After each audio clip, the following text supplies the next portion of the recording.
Good evening, everybody. Thank you for joining us on the Healthcare Billing Incorporated pre-race show. I'm Greg Olenek here with my co-commentator, Brandon Domain. We got some Roval action tonight, Brandon. How you feeling about it?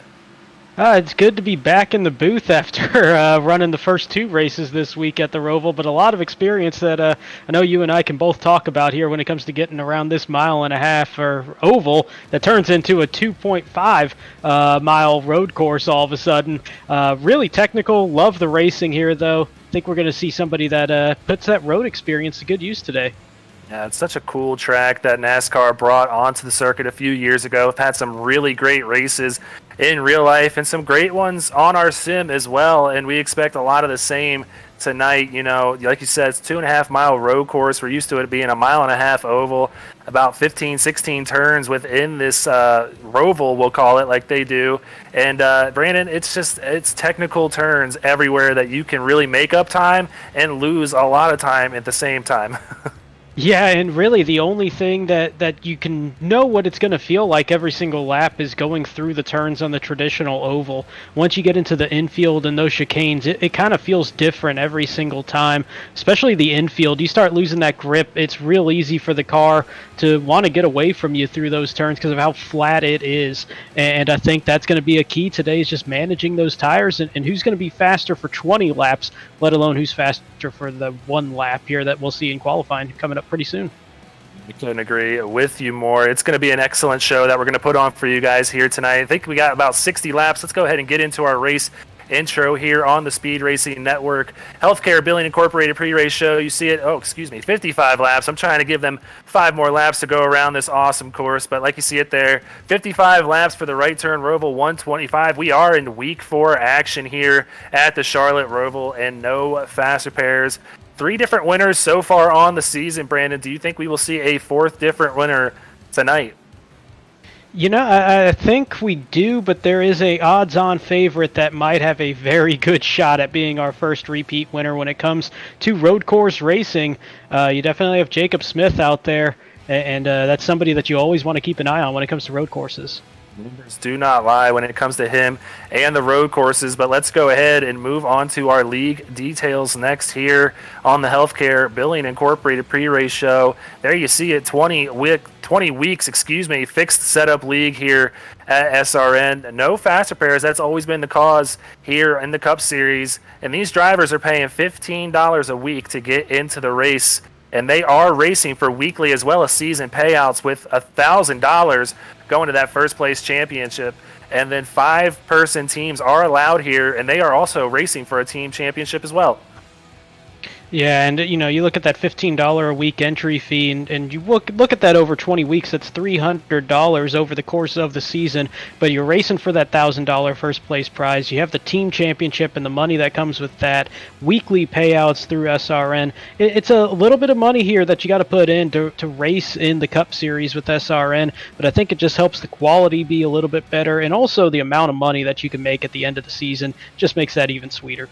Yeah, let's go ahead and talk about some of that money that they're racing for this week to kick it off here. There you see it. First place is going to be racing for a nice $45, tripling that entry fee that they're racing for here. Second place going to come away with $30, and third through fifth going to get their money back. Yeah, and that's going to be the case all season long. There's no fluctuation anymore in how we rate out how many drivers are going to be getting it. It's going to be the top 5 all season long. Really like that third through fifth. Yeah, it's all the same, but you're getting your money back. You can put it forward to the following race, which for us next week will be at Homestead. Second and first making multiples of what they paid in, so plenty of money to race for here with SRN. Yeah, and the best thing about it is the guaranteed payouts aspect. We know we're paying first through fifth within each race, so that's great. You know what you're going to get each week. But another guaranteed is this season payouts you're seeing on your screen. This is what the drivers are racing for in the big picture here. First place going to come away with $1,000. That's what Scott Healy walked away with last year as the Cup champion. Second place going to get $600. Third place going to get $350, with fourth place getting $200. And if you get fifth place, that's $125. Sixth place going to get $100. Seventh, $75, and eighth place going to get a nice $50, Brandon. Yeah, and those 6th, 7th, and 8th position payouts, a little bit different from last year where we only paid the top 5, adding a few additional spots for some of the drivers that don't necessarily make that final race with a shot for the championship, and just adds a little bit more for those drivers to be racing for once we get to that final race of the season in Atlanta.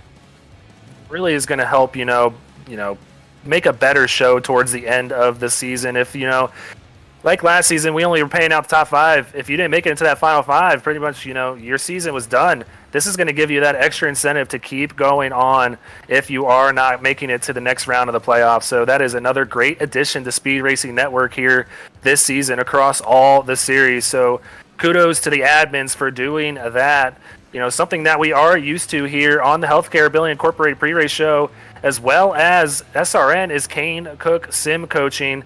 And Brandon, you and I both use this man's knowledge and put it out there on track, and it's really helping both of us. I couldn't have done half the stuff I've done without Kane Cook. You see it there. He's got 2 accounts, both of which are over 7,000 with a professional license. This man is racing for $300,000 in the Coca-Cola Series as a professional driver. Yeah, in that series, it is ultra competitive. You can watch that on NASCAR's YouTube channel as well. They run on Tuesday nights, and what they have there, it's just, like I said, so competitive. And to be watching Kane run in that, and then have him to be around to take the time to actually help the drivers of SRN if they want to be booking that coaching session. I know I did that during the off season, especially just to kind of figure out the ins and outs with the Xfinity car coming from the trucks from last season. Went a long way, and it just kind of speaks for itself. The ability, the comfort for the drivers that have worked with them just goes a long way. Yeah, and he could really help you out in any series. Like you said, the trucks, Xfinity, or Cup. This man knows how to do it all. And just to speak on his character, if you're ever kind of nervous to really, get some tips from a professional driver, he is just a really down-to-earth guy who wants to see, his students succeed. So I just wanted to throw that out there. So if this is something that interests you, you see it there in the red text. Book your session on speedracingnetwork.com. Very easy to get set up. You just go there. It's right on the homepage. Follow a few prompts, and you'll set up a time with the man, and then you're off and running. So go ahead and take advantage of that if you want to. But something you should also take advantage of is the Beer of the Week, brought to us by Beer Street Journal. And our producer, Sean Griffith, is going to get it to us this week. This week's Beer of the Week is created by Bell's Brewery in Michigan. For 7 years, a beer called Pliny the Elder was the top pale ale in the country. Then Bell's Brewery decided to create an IPA called Two-Hearted Ale that knocked Pliny the Elder off that top spot. Once they took the top spot, Bell's Brewery decided to take it one step further and created Double Two-Hearted Ale. It debuted back in 2019, but Bell's Brewery only puts out the Double Two-Hearted Ale on the shelves occasionally as a seasonal release. Well, luckily for you, this is the season. This is a hoppier, slightly boozier version of Two-Hearted Ale, but with the same great flavor as the original. If you want the best, you get the best, but if you want even better than the best, then go pick up Bell's Brewery's Double Two-Hearted Ale. The Beer of the Week is brought to you by Beer Street Journal, the leading publication for craft beer reviews. Go to beerstreetjournal.com to find your next great beer. And as always, you must be 21 to enjoy, and please drink responsibly. Well, there you have it. Thanks to Sean for this week's Beer of the Week, brought to us by Beer Street Journal. Got to thank them again for coming on board with us here at SRN. A really cool segment that we have here on the Healthcare Billing Incorporated pre-race show. And there you see it, Bell's Brewery, Double Two-Hearted Ale. Brandon, I always like to ask you how you feel about this one. Definitely sounds good. Not so much an IPA guy, but I will say, as running these races on Wednesday and Thursday around the Roval for so long, definitely could have used one of these beverages after each of those races. But yeah, I mean, it sounds fantastic, really. Like I said, not a big IPA guy, but I still would love to give this one a shot. Well, if you want to go ahead and get some more information about any of these amazing beers, there you see it at the bottom. Just go to beerstreetjournal.com. Once again, thank you for them for joining us this season. Couldn't do it without them, but let's go ahead and look at our drivers that are inside the cut. And the man that has just been dominating this season, there at the top, he was commentating on Thursday for the Xfinity Series race. It's James Holzer out of Roval Motorsports, and the rest of the top three going to be Reese Schaefer, a newcomer this year with last season's champion there in third with Scott Healy. And the one thing I notice here is, amazingly enough, you're looking at everybody -1. So 4 of the 5 Championship 5 drivers from last season, all inside the top 9 right now. And that's even after Daytona threw kind of a grenade in those early point standings. So you're really seeing the veterans that are out in front consistently over the past couple seasons, out in front yet again here. But we are seeing a few new names make their way up to the top as well. Yeah, this is when you'll see the cream of the crop rise. Like you said, Daytona going to throw a little bit of a wrench into the standings, but now everybody's starting to sort things out with their finishes in the last couple of races. Let's go ahead and look at outside the cut, some drivers that really need to sort out some of their finishes. These guys are looking to get in that top 15 to be racing for that season payout that we saw of $1,000. Joshua Balliet, the first one, sitting just outside the cut. Emerson Ardon having a pretty good first season in Cup, sitting there in 17th. Christopher Lawrence, a newcomer to SRN, sitting there in 18th. Scott Kalal, just to name a name there, Brandon, sitting outside of the top 15 so far. Anybody else sticking out to you? Well, the other name out there is Jacob Smith, who sits in 25th, but that's just with one race run so far, where he maxed out his points at Dover last week. So for him sitting there already in that 45 points, he's 18 out from the top 15 and getting above that cut line. And with a road course coming up this week, he might be somebody that makes another big jump and maybe into that top 15 outright. Yeah, definitely. Let's go ahead now and move on to the team standings, see how they are shaking out just after 3 races. Roval Motorsports there with a good 53-point lead over Tank Racing with that 1 win already. There's his third place, Murray Reedy Smith Road Racing. R&D Motorsports going to be 4th with Rev Racing rounding out our top 5. And keep in mind, with 8 teams here in the field, this is to sort out how the new playoff format is going to go once we get to the end of the regular season. It's going to be the 3 race legs for the first 2 rounds. So the number 1 team, currently Roval Motorsports, they would be facing Ramsey Cole Racing in that first round if it ended today. Yeah, so each of these teams will be battling towards the end of the season with that playoff grid, as all 8 teams will make it. But now let's go ahead and move on to our favorite part of the show. It's the team intros here on the Healthcare Billing Incorporated pre-race show. And the first team that we're going to go ahead and jump into here is Roval Motorsports, RMS. You see it there. And they are going to be headed by their captain, Jake Roval, looking to get his first win on the season in that 9 machine. But there you see it. James Holzer has just been dominating so far there in the 42. I know Dean Brummett is hungry to get that 25 machine into victory lane. And last year's Cup champion, Scott Healy, there in the 64. And the 88 of Nick Gowen will be pretty competitive tonight as well. Yeah, he won the Xfinity race at Circuit of the Americas last season, the first of 2 wins he had late in the season on that side before making the jump up to Cup. And you mentioned Jake looking for that first win. This is one of those shots where he's got a good chance at doing it, averaging 1.5 on his finishes at road courses last year. Yeah, you can't get much better than that. But let's go ahead and move on to our second place team. That's going to be Tank Racing. Like I said, sitting 53 points back. Not that that matters too much. Like we said, it's going to be a playoff format, but seeding will be important. Let's go ahead and take a look at their team. Joshua Balliet there in the 7 machine. Reese Schaefer second in points in the 17. Emerson Ardon looking to get inside the cut in the 57. Seth Berger having a really good start to his season there in the 77. And Max Service looking to get the ball rolling there in the 81 machine. Yeah, and I really like the confidence we've seen from both Schaefer and Berger. One thing to keep an eye on, Emerson Ardon, he didn't get a lot of laps because of the incident on lap 1 and the Xfinity race on Thursday. Did also run the truck race on Wednesday, so a lot of lap time being put down here at the Roval. Yeah, and he started outside pole in the Xfinity race, so he definitely has the speed. I know he runs a lot of GT races too on road courses, so he can get it done tonight as well, really help his cause. Let's go ahead now, move on to our third place team in the standings. Third up here on the team intros and the Healthcare Billing Incorporated pre-race show, and that's going to be Murray Reedy Smith Road Racing.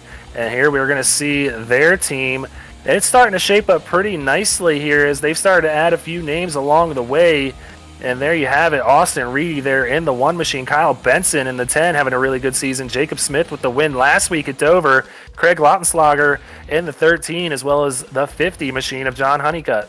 And John Honeycutt has quietly had a really good season thus far. He's third amongst the team, but still 11th in the point standings coming into this week. Austin Reedy, the number 1 driver on the team thus far, sitting in 5th in the standings. They definitely have a team that can be one to be reckoned with as the season goes on. I'm definitely looking for the 10 as well as the 1 to get through that victory lane and really bring it home for the team here. And let's go ahead now, move on to the 4th team in the team standings, R&D Motorsports, a team that has been around SRN for quite a while now, and they have their team captain there, the 78 machine of David Duke there at the bottom, always a force to be reckoned with week in and week out. The Timothy Latham machine in the 5 car, another one that can be in victory lane any given week. The 15 of Brian Mabry, we're looking to see what he can really start to do as the season unfolds, and the 55 of Jordan Sailors, another great driver as well. Yeah, Latham has been fast during practice tonight, so keep an eye on him during this race. Brian Mabry has another one of those guys quietly having a solid season. Did miss last week, but even with that, sitting 19th in the point standings, so a solid spot for him in his rookie campaign. Yeah, we'll see if they can add a 5th driver to the team, but still 4 is enough to get them scored week in and week out. So they can get it done tonight with a good finish for R&D Motorsports, move up the standings a little bit, but sitting 4th already. So let's go ahead and move on to our 5th place team. It is my team, and I love seeing that logo. It's Revved Racing, the original, and they are headed by their team captain, the 3 machine of Byron McDonald, and a lot of new guys on board this season, really starting to get the momentum going after 3 weeks in the season. Scott Kalal, a playoff driver last year. Gabriel Ellison, a Final 5 driver last year. And Kyle Spees, another playoff driver last year, and a newcomer with the 99 of Christopher Lawrence. Yeah, and you're looking at 10 of their 5, or 2 of their 5, sitting inside the top 15 in points right now with both Ellison and Spees. But you're looking at the other 3 also starting to make their way up that points leaderboard as well. So I think this is a team that's really starting to round into form.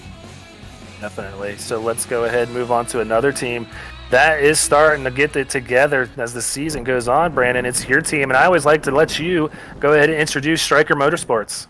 Yeah, definitely my team. I've gotten to run with them on the Xfinity side this season, trucks last season, and excited to see the Cup team get started here. We'll have the 05 with Mike Lewis, the 19 with Bo Brady, Raul Meza in the 37 having a strong start to the season, Kyle Johnson in the 48, and Joe Ruggles Jr. in the 96. Yeah, and I think a team or a name that we might need to look out for tonight is going to be that 19 machine of Bo Brady. He had a really good run going in the Xfinity Series race, maybe threw his pit strategy off a little bit where he had to pit, but he had a top 4, top 5 going. A really strong outing out there, Brandon. Yeah, he lost a few spots and made them right back up through the field. So his resiliency on the road course, picking his spots well. I like that ability to be able to pull off passes on a difficult track. Definitely. Let's go ahead now and move on to our next team here on the team introductions. It's a new one on the block, but one that's been around a little bit. It's Revly Reloaded, and it's going to be the 8 machine of Michael Politis out there, the 20 of Casey Feaster. Not sure if he's here this week.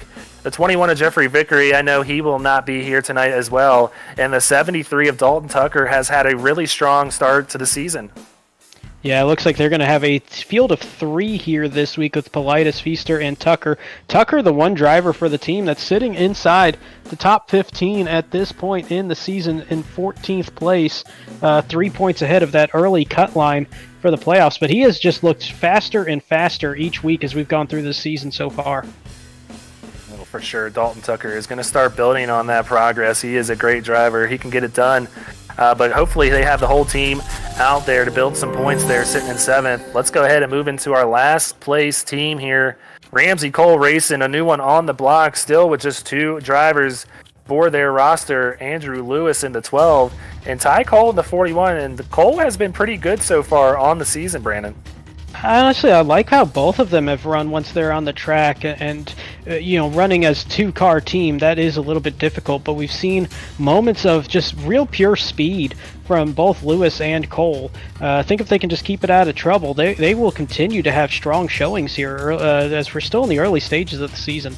Let's go ahead and check out our independents, and I have a feeling it's going to be a long list out here this week. You got John Doc Holliday in the 2 machine, Edward Shearer out of the Truck Series running in the 14, Jovi Ray in the 24, Justin Boyles in the 31. Hey, I like that number. Joseph DuPont in the 44, Landon Lacey out there in the 53 machine, and then you got Adrian Schumacher 82 machine, and the 83 of Chris Massey out there. Any names sticking out to you, Brandon?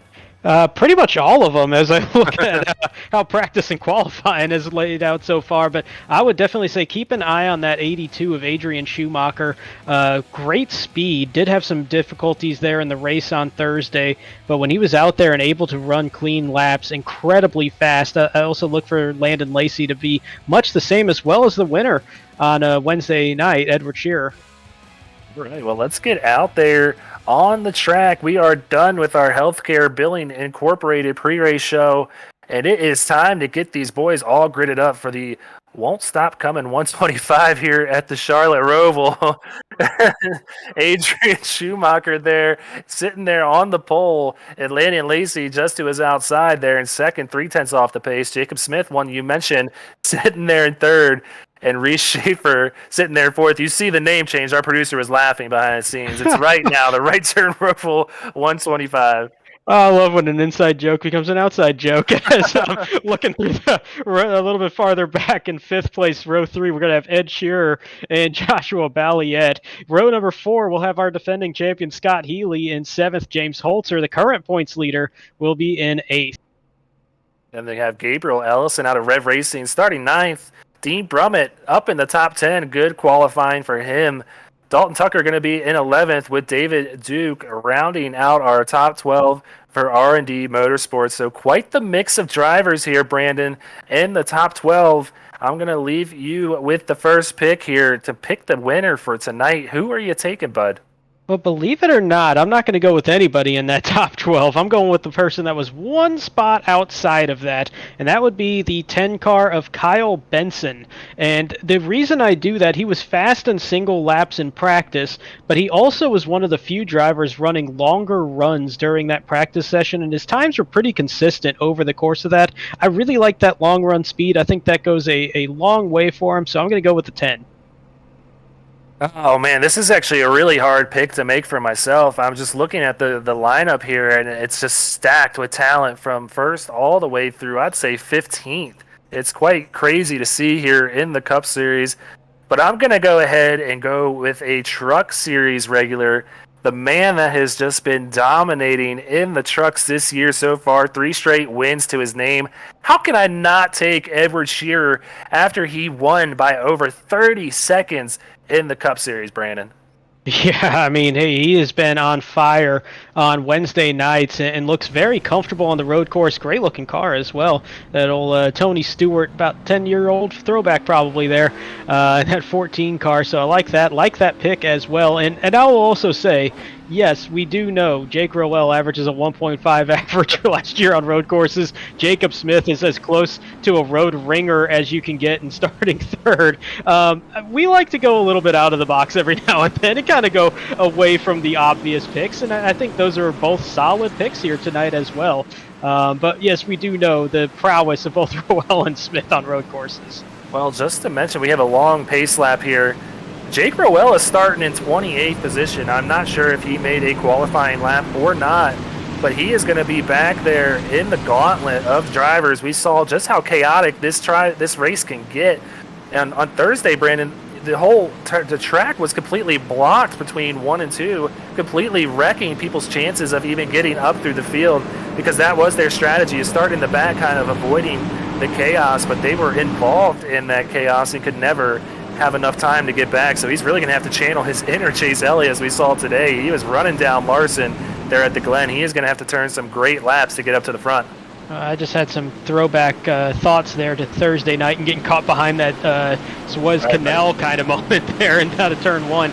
But yeah, with Jake Roval, he was one of the guys I was keeping an eye on during qualifying. He did turn laps, but he caught the wall on his second lap, and I believe he did on the first as well. So the times did not register; they were disallowed, and that's why he's going to be sitting it back in. It looks like 30th actually when they get going for green.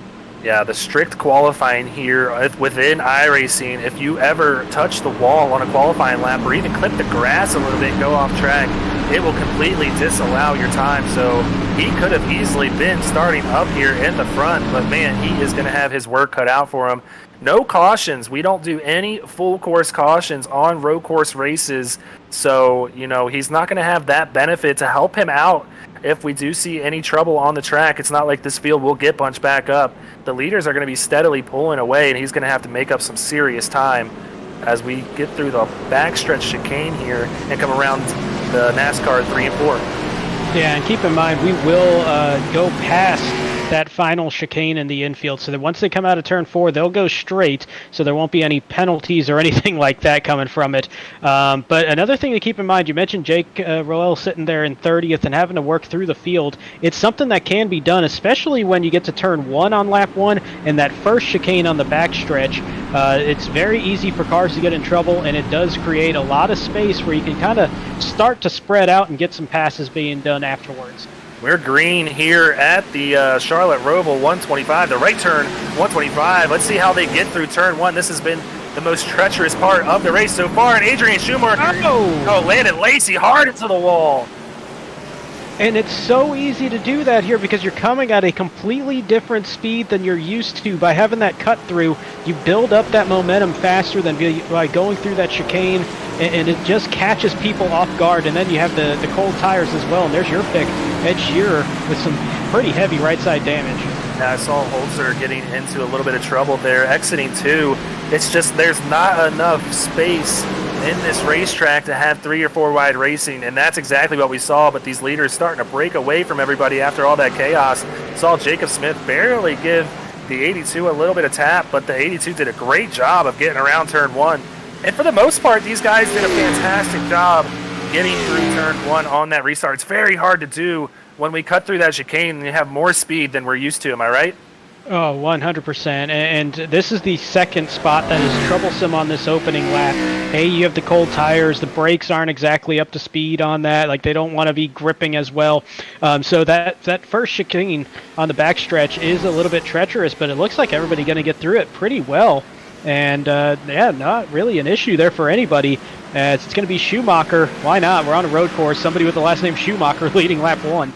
Yeah, so cool to see. That's one of the best names in racing. He's living up to it so far. It looks like kind of a Ferrari paint scheme as well on board that Chevy Camaro 82 machine. But, man, he had such great speed on Thursday, too. I think what we saw happen to Jake tonight was what happened to Adrian, and he had his times disallowed in qualifying, had to start in the back of the pack and got caught in all sorts of trouble. But right now he's got clean track and he's smooth sailing, and I have a feeling we will really be able to see what this Adrian Schumacher machine has for us here at SRN.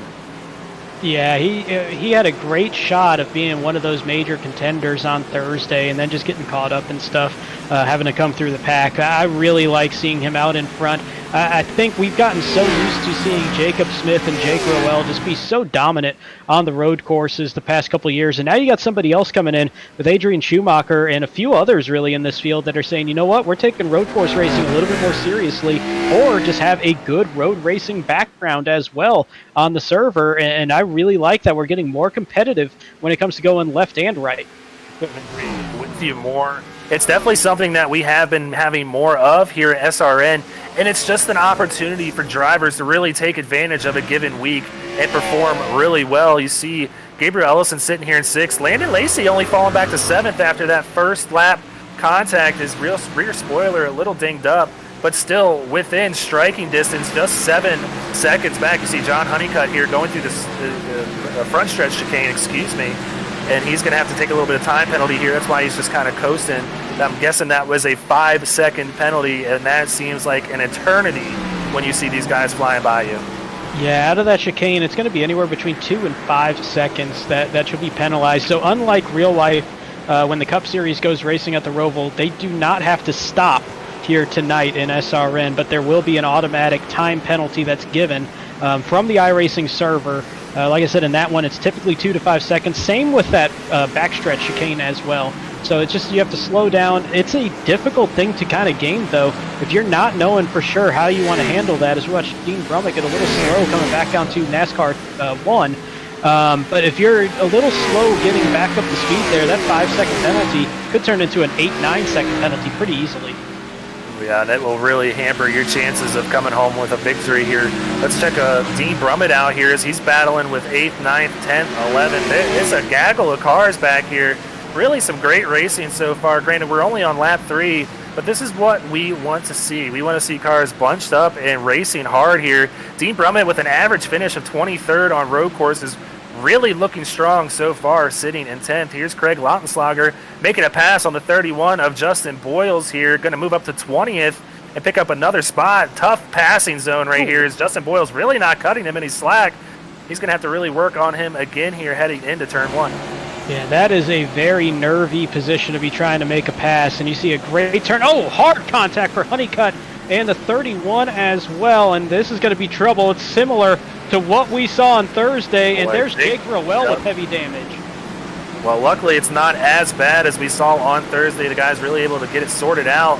But yeah, Jake Roval, like you mentioned, this is what we were talking about. This is the consequences of starting in the back, and his car is severely damaged, and he's sitting back there in 32nd on lap 4. We also got trouble near the front of the field. Yeah, As this Dean is Dean Brummett, and I believe that was also the 44 of Joseph DuPont that got together on, it looks like the front stretch chicane, as there's Brummett slowing, and we're going to take a rec replay brought to you by Beer Street Journal, who wants to remind you to please drink responsibly, and we'll take a look back at what happened here over the past lap. This is getting ramped up quickly here. Let's go on board here. Following Joseph DuPont, he gets into the back of David Dude.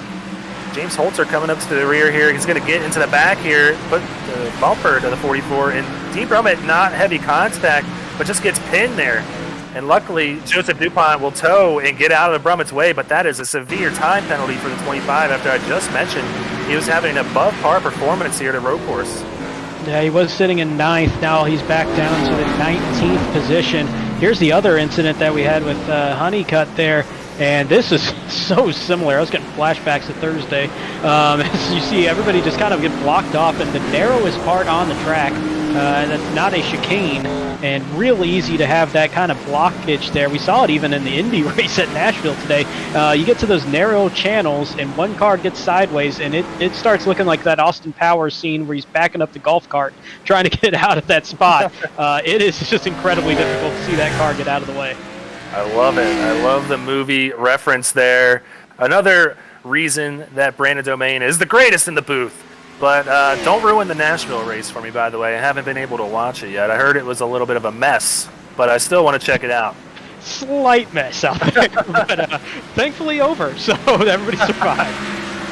Well, we're on board here with Adrian Schumacher, still maintaining the same distance between him and Jacob Smith. Not sure if Jacob's just riding along. Like you mentioned, he is one of the aces out there on road courses, maybe just kind of following the 82 in his footsteps and trying to get him to make a mistake. But right now, the 82 is not doing that. He is smooth sailing here as we are on lap 6 so far, and he still has the lead. I feel like the top 3 are kind of just maintaining their tires and just, wow, real close to getting into the grass, and that is a dangerous part of the grass to be getting into. You'll lose traction incredibly easy and spin it, as we've seen over the first couple of nights of races here at the Roval. But what I was just thinking is the top 3, I think they're conserving their equipment right now because they're not really pulling away. In fact, I would say that Schaefer and Lacey actually pulling a little bit closer by about a second over the past 3 laps. And this is a track where the car will feel incredibly different from lap 4 to lap 14, let alone lap 1 to lap 20 on a run. You can go about 25 laps or so on a run here. But just with the tire wear, with the way that the car balances, with the lighter fuel load, it's a very different feeling racetrack over the course of a run. Yeah, it will change completely over, like you said, the course of a run. People will be itching for some new tires. And like you said as well, you know, as the fuel tank gets emptier and emptier, that will change the feel of the car as well. But Landon Lacey making up some ground there. He's working on Reese Schaefer. Reese having a really good race. Jacob Smith gets into the wall a little bit as he is really pushing this 82 to try and make a mistake. The 11 makes a mistake instead. Yeah, and you know what? This is a track where you will get a little bit punished if you have some damage, but it's not the end of the world here because there's so few high-speed portions of the track, and really you're looking at the infield section where they're going to be in second gear almost the entire time. There might be some that drop down to first at 1 or 2 points, and everybody would kind of flick it into third gear very briefly going into that double right in 5 and 6, but there's not a whole lot of high-speed points here, so you can go around with a little bit of damage. I know I had some rear damage after contact on lap 1 on Thursday night, and then had some front-end damage getting caught up in something with that big blockage that we saw. So you can have damage and still make your way through the field here pretty well. Well, someone sitting really well is that third-place car, Scott Healy. Don't pay attention too much to the standings like you've seen earlier on Wednesday and Thursday. They get kind of thrown out of whack here at the Roval, but just I want to go ahead and take a really close look at this car. This car really means a lot to Scott, and he brought it out last week at Dover for everybody, but he's racing for a very special angel to him up in heaven, and he's been messaging me about this car a lot here, and it just means a lot to him. We can't really get a good angle so far on it, but man, it is a beautiful car, and I know that he really, really wants to put this car in victory lane. Yeah, and you know, for the defending champion, just even a little bit more added motivation there, racing for family and just trying to find that way to honor family. So very cool of him to have that paint scheme, and always good to see that honoring on the track. And we got some big trouble. There's a real way to kind of transition there from that. But Jacob Smith and Adrian Schumacher, looks like they got together. Schumacher gets turned around. He was so far out in front along with Smith that he's only going to lose really 2 positions and fall back into third. But we'll take a look here at yet another Beer Street Journal wreck replay. Bolts are also wrecking too around 5 and 6. We got cars off track everywhere, but let's go ahead and take a look, like you said, at Adrian Schumacher's incident here. I just knew that Jacob Smith was just following behind him, hoping that the 82 would make a mistake. Goes a little wide here. Jacob gets into the bumper, turns him around here. Great job on the 82. Get back around quickly, only losing 2 spots, but a lot of time. He's sitting 6 seconds back in the lead now. Yeah, and I think he'll be able to make that up pretty well. He's showing some great speed. I think the thing that he's got to be careful of is not trying to get too aggressive and making that time back up and really burning up those tires and possibly adding to that little bit of damage that you see on that 82 car. So that very hungry Landon Lacey just behind him, though, real soon. 3 wide action in turns 3 and 4 on the NASCAR oval here. Not really. They're thinking about it, though, heading into turns 15 and 16. That front stretch chicane, Dean Brummett trying to make up some spots that he's lost here when he got into Joseph DuPont out of turn 8, going back onto the oval, not able to make up the spots, but really working on Craig Lautenschlager here for 18th. Yeah, and we were looking at Dean Brummett being there with 2 guys trying to make up a lot of points. Lautenschlager sitting 32nd in points. Max Service sitting 36th in points. So they might be a little bit more aggressive. I kind of like Dean just kind of saying, you know what, early in the race still, we've got 46 laps to go. I'll live to fight another day on this battle, and just kind of backed out of that. Yeah, and you and me both know, like, it doesn't seem like a lot of laps, but this is such a long, enduring race. It's going to wear these guys out. So a lot of time for Dean Brummett to make up some positions, but right now, Jacob Smith doesn't have any positions to make up. Last week's winner sitting here first this week at the Roval, outside the cut because he's only run 1 race, but he could get max points on back-to-back weeks. Man, unreal. And we talked about it last week, how difficult he is to pass when he's the leader of a race. And we said that on an oval. You can almost triple that feeling when it comes to a road course. He is incredible at blocking those lines and really cutting off any run that's possible for somebody behind him. And it's not even anything overly aggressive. It's just knowing where to put that car. On board here with Christopher Lawrence making a pass there. Justin Boyle's going to call it a night. Heavy damage on that 31 machine, but yeah, Christopher Lawrence up to 27, no damage on the car, so he's just kind of cruising and picking up spots where he can. Back up to 19th position, where Dean Brummett's still working on that 13 machine of Craig Lautenschlager. Really good racing right here for 17th, 18th, and 19th. Max Service just ahead of these guys. Dean Brummett really trying to make up some positions here. Yeah, but I like the way that he's handling this, and this is something that kind of feels similar to what I was trying to do this week, and I know a few others kind of have this style of road racing.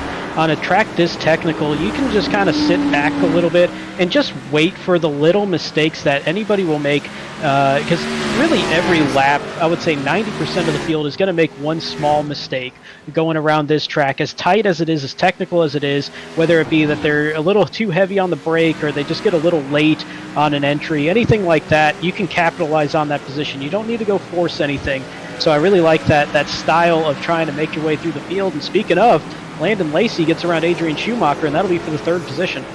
53 car is the fastest car out on the track right now, definitely showing it, as he was involved in a lap 1 incident, putting him into the wall at the Heartbreak Turn, or Heartburn Turn, not the Heartbreak. Well, I guess it is kind of a Heartbreak Turn too, but technically the Heartburn Turn in Turn 1.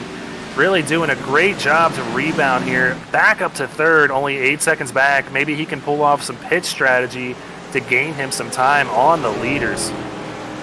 Looking back at 10th place, this is going to be the race for 9th and 10th with Dalton Tucker and Bo Brady, 2 drivers that have shown a lot of speed this season, even though they might not have gotten exactly the results that they've been looking for most of the weeks, but they have been 2 of the guys that you're really looking at to possibly be a pretty good threat when it comes to playoff time. Yeah, definitely. Bo Brady had a lot of speed out there Thursday, running as an independent in the Xfinity Series. Adrian Schumacher gets back by Landon Lacey. We missed that. But, man, this is a battle right now for 3rd. Adrian not wanting to let Landon get by him, knowing that Landon Lacey is very hard to pass in his own right as well. Landon, a great road course racer, but Adrian Schumacher showing it as well. We got a battle for bronze out here. Yeah, and you nice Olympic reference there. Really, and looking at the ability of these drivers on road courses, we mentioned Jacob Smith being an ace. He has an I rating around 3.2 thousand, so 3,200 on the road courses. Schumacher and Valiette aren't far behind, as Bo Brady going to make a pit stop. And there's going to be some drivers that get a little bit interesting with the pit strategy here, because odds are you're going to have to stop twice. So at one point, there's going to be a short stint in there. So why not make this stop here? And now you have, so we've got 43 laps to go. You're looking at 2 22-lap stints. Sinardon with some heavy damage there on the front of that 57 machine. Pancrates and Honeycutt going through the backstretch chicane. A lot of damage on that car as well. Some drivers that are sitting outside the cut. He's going to just lock it up on the track. Not really sure what that was, but that was a heart-stopping moment for the 3 of Byron McDonald there, as he went just on the inside of him. Not sure really what's going on with John Honeycutt in this 50 machine, but we'll keep an eye on that. Timothy Latham making a pass on James Holzer, moving up to 11th here in that beautiful 5 Raise Energy machine. Yeah, with Honeycutt, it almost looked like he might have some suspension damage where that thing just doesn't want to turn like he was thinking it would. And he might have been a little bit worried seeing Byron McDonald coming up behind him that maybe he would lose control of it, so he might have just locked it up just trying to keep that car going straight. But Timothy Latham working his way through the field as he started in the 17th position, so he's up 6 spots here, gaining 1 every couple laps, and that's about the speed that you really want to have, and try to make these passes where we're just talking about it. You don't want to be too aggressive on it, because we got Max Service nose first into the wall. That should be on the backstretch chicane, it looks like, and that is a rough spot to be losing that, because you're looking at some pretty significant damage to the nose if you hit that with any pace. This looked fine, but the thing that hurt him the most was waiting for the other drivers to go by. That is the hardest thing to do here on the road courses, as we see Scott Kalal make a pass on David Duke, picking up 13. Scott really needing a good finish here. A rough start to his season, but one of the better drivers last year in SRN's Cup Series. Nick Gowen making a pass on the 13 of Craig Lautenschlager. Nick Gowen was one of the best drivers in Xfinity on road courses, so we know he has speed in that 88 machine, looking to have a really good run, as he has been a little bit behind the 8 ball as well. Man, behind the 8 ball, but also want to give a shout out to him for running tonight. He recently had a torn ACL, and I believe had some procedure done with that here this week. But actually running the race despite all that, so that is incredibly difficult of what he's doing, and very resilient, showing that toughness there, running this race with a torn ACL, where it's not like you're not going to need both feet running here if you got that clutch pedal in there. So, yeah, impressive showing for him, being in the top 20 despite it. That's just crazy to think about. I couldn't imagine the pain that he might be suffering from after this race, but sticking through it, knowing how important this season is to him. And that's one thing that we love about Speed Racing Network, is how dedicated a lot of these guys are to performing for their sponsors and their teams. Right now, someone that's performing is the pick that you went with, Kyle Benson. He's up to 8th after starting 13, picked up 5 spots, really looking good out there as he's battling with Gabriel Ellison trying to get 7th. And this is about that time in a run where I was really kind of looking at him to be picking up some spots, and that's kind of coming through. Just put that work that if you're running 3 or 5 lap runs in practice sessions, oh, big trouble. Casey Feaster, Joe Ruggles, they are in trouble. It looks like out of turn 4, coming towards turn number 5, and both with some pretty heavy damage there. The 96 rolling away from it, but it looks like he's beat up pretty well. That's one of the more nerve-wracking things as you come around turns 3 and 4. That is a very popular spot for cars to get loose and spin out and be right in the middle of the track. And it's really hard sometimes for guys that are recovering to see the cars coming behind them. It's very easy for more collisions to happen, but great job there by the 96 and 20 to get out of the way of oncoming traffic, able to get it cleared up back there for the rest of the guys. But yeah, like you mentioned, Kyle Benson really coming on strong as these tires are starting to wear off for the rest of the field. Easily picks up the number 7 position from Gabriel Ellison, and already putting a second on him. So this 10 machine is moving on up. Next in his sights is going to be Reese Schaefer in the 17. Yeah, and what I was saying, Dean Brummett going around David Duke, who hits hard into that outside wall coming out of that second chicane. He's going to have a time penalty as well, so you'll see him slowing up. But I think that's going to be a bit of a moot point because he picked up a little bit of solid damage there to that right front, more into the walls. It's Craig Lautenschlager, and this is the point in the run where the tires really just lose that grip and the car just completely changes on you and how it feels going around this track. And it's very easy to just lose focus for 1 second, and that could have been what we just saw happen to the 78, barely missing his braking point, locks up the brakes, and at that point, we almost saw a Jimmy Johnson on Martin Truex collision on the last lap there at the first Roval. That's kind of what it reminded me of there. But, you know, lucky for David Duke, he didn't get into anybody, and the damage doesn't look too severe as we see Landon Lacey recapture this third-place position from Adrian Schumacher. This is the best battle on the track right now. Yeah, we've seen them pass each other back and forth a good 4 or 5 times now, and this is going to be a dicey situation here. Landon Lacey coming up on a couple slower cars here that have some damage, some heavy damage there. We also see Scott Healy there in second, who's just got by that 48 car. So this is a interesting situation here as the 48 looking to the inside. Not sure if he's trying to give up that position. No, he was just trying to get a run, actually. Yeah, not sure what happened to our leader the last lap, but just to give you some lap times, Jacob Smith ran a 1:26.7. Landon Lacey sitting there in third ran a 1:24.5. He made up over 2 seconds on that lap, so that gap has shrunk, and he's got the 64 in his sights right there. Landon Lacey trying to get around 48. Kyle Johnson, he's able to do so here. He's going to try and pick up that second place spot with Adrian Schumacher just behind him here. These tires could be really falling off here. Oh, yeah, for sure. When you get to that second half of the run, and like I said, it's a completely different feeling car. You see a huge run from the 48 of Kyle Johnson, and did a good job of knowing, you know what, lap down, not going to force any issue there on a third-place car. But here's Jacob Smith going through, and you can see just that little bit of difference. It was still very controlled from Jacob Smith, but you can see that car just sliding around a little bit more than we were seeing early on in the run.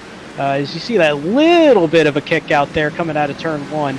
So there's going to be a little bit less grip here going through this, and on this infield section, that gets pretty precarious. Oh yeah, it will just get worse and worse as this run goes on. But that time by, Jacob was able to put a second on Landon Lacey, so the gap has stretched back out a little bit. But I have a feeling we are going to see a great battle here for second, third, and fourth within the coming laps as Healy, Lacey, and Schumacher are all right around each other within about a half a second of each. This is going to be the battle to watch. Landon Lacey right on the bumper, Scott Healy.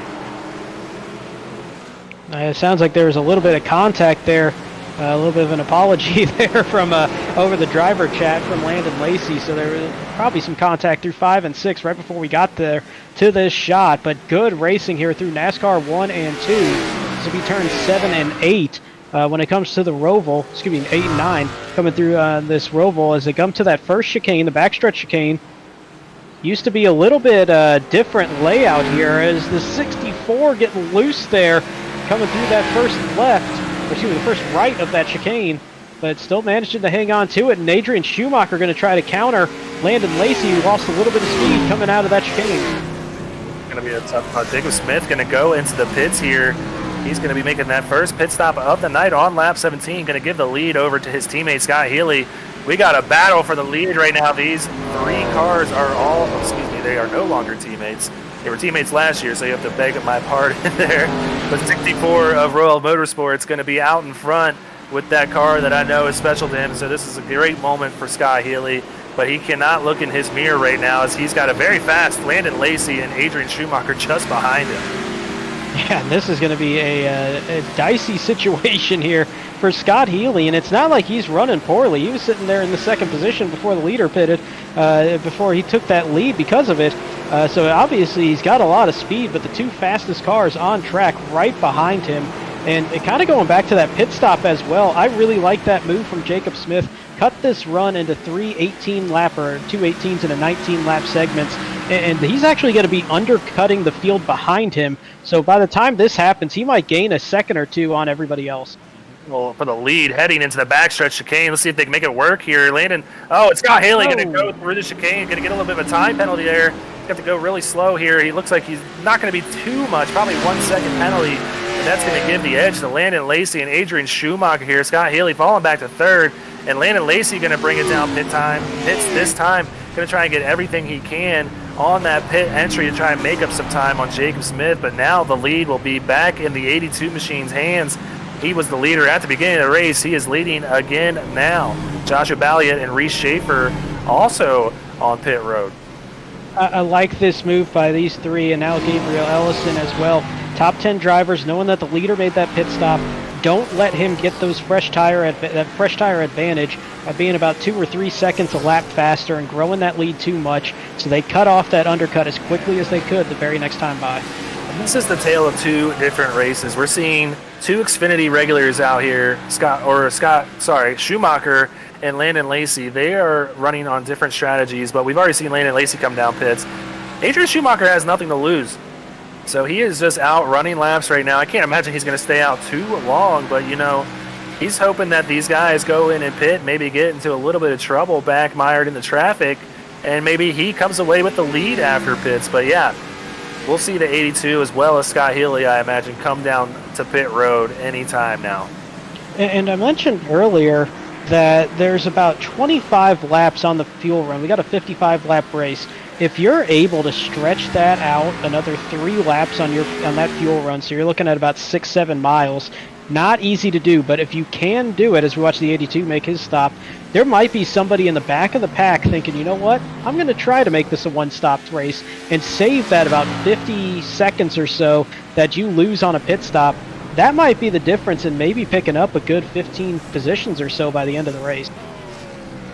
Yeah, so we're going to see Jacob Smith recapture the lead as he goes across the start-finish line here. Schumacher as well as Healy both going down pit road that time by.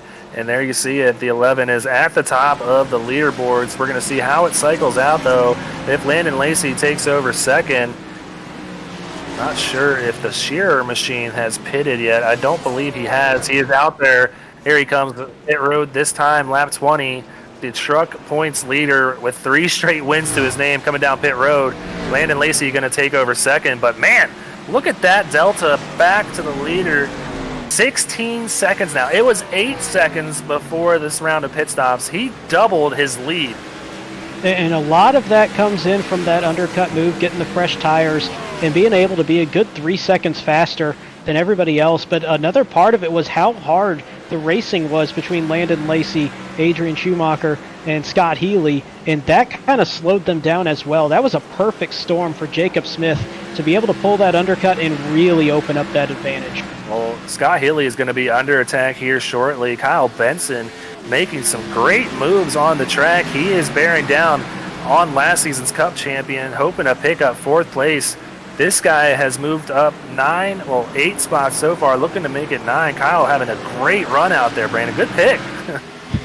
Yeah, I mean, hey, it all comes down to how good are you on a long run, and that was a sketchy moment there as Kyle Benson tried to run as far as he could on the apron, and then Scott Healy was like, I really don't have to give you that option back on the track, but then after a little bit thought better of it and did kind of move to the outside as we watch Kyle Benson get aggressive through that second chicane. He's going to make the pass, but here comes that counter on the crossover from Scott Healy. He's going to get the inside. Kyle Benson's going to go hot, but it's going to be Scott Healy hotter on the exit and a little too hot as he catches the wall out of turn 1. Have significant right front damage and lose a lot of spots back to 7th already. So Scott Healy losing some positions after an aggressive move heading into 1, but a great move by Kyle Benson to make the pass in 15 and 16 cleanly, and now moving on towards 3rd. He's got 3 seconds to Schumacher, but man, what a run it could be here for this 10 machine tonight. And you know what? That's just what it comes down to when you do practice the longer runs. And it's difficult to really practice. We watched some good racing here with Landon Lacey and Adrian Schumacher side by side through NASCAR 1 and 2. Schumacher going to get a great run out of that final infield turn onto the transition, onto the banking, and that gave him a ton of speed.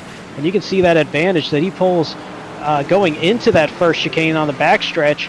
But a solid job from Landon Lacey kind of stopping that interval growing like it was. But Schumacher just getting that speed back into that car, but still 17 seconds back from Jacob Smith.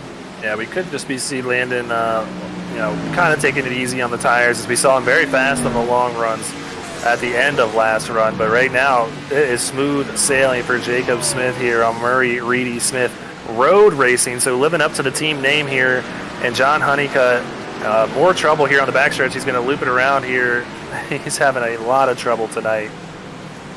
That is a rough night that he's having. That's, I think, the 3rd or 4th time we've seen him get turned around as we see a lockup there, possibly a spin for Craig Lautenslager. Another one of the drivers having a tough time here on this road course the past few laps at least, as he'll go a lap down to Jacob Smith, who has had 0 problems at all tonight. Yeah, not what you want to see as the leader, but able to get by him cleanly. That 11 machine looks very nice. Minus the one time he hit the wall, he has had a super clean race, and that's what you got to do here at the Roval to get it done. But right now, Adrian Schumacher has already chipped off 2 seconds of that lead, below 15 seconds now. So we're going to keep an eye on that as we see James Holter making a move on Scott Kalal, picking up 13th place. The 42 had a rough start to this race, but a nice rebound so far, and looking to maintain that points lead as he had a pretty sizable gap on 2nd.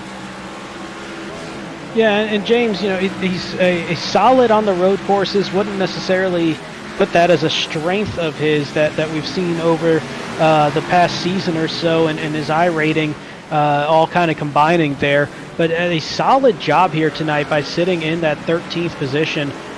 So it's a good showing here. He also comes in with a pretty pretty sizable points lead there for this early in the season, as we've seen him with top 2s each single week. So it's kind of weird seeing him outside the top 10, but this is still a solid run here for him tonight. Well, I just want to give you some perspective here, lap time-wise. Our leader last lap ran a 1:24.0. The 82 of Adrian Schumacher ran a 1:21.8. He is flying out there trying to gain on Jacob Smith. 1:21.8 is not far off what we were seeing for the pole time.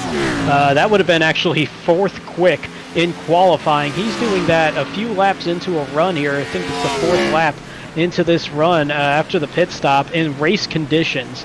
Unbelievable lap time there for Schumacher. That is just the mindset of, hey, I got nothing to lose, and I want my first win of SRN here.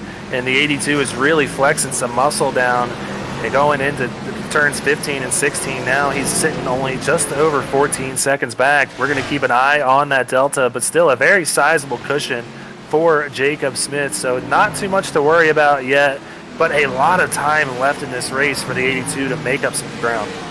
And it does not take much to get things turned around here or have somebody in front of you have an issue, and you just have nowhere to go, as narrow and as technical as this track is. So it's something that you just have to be on edge the entire way, as you know, like I said, it does not take much to lose this much of a lead on track.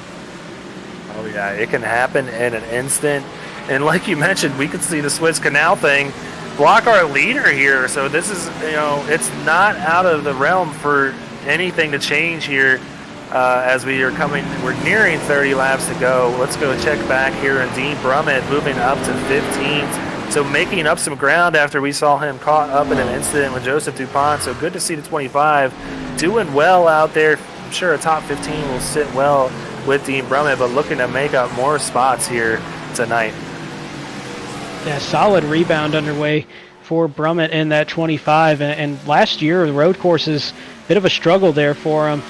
So seeing him make some passes, move back up towards the front, nice sign for him as Landon Cardulo is going to be turned around there. It looks like he's going to tow out and get away from the leader approaching him. So nice moment there, knowing, you know what, that's where we see a lot of track blockages. I'm not going to be the cause of that one.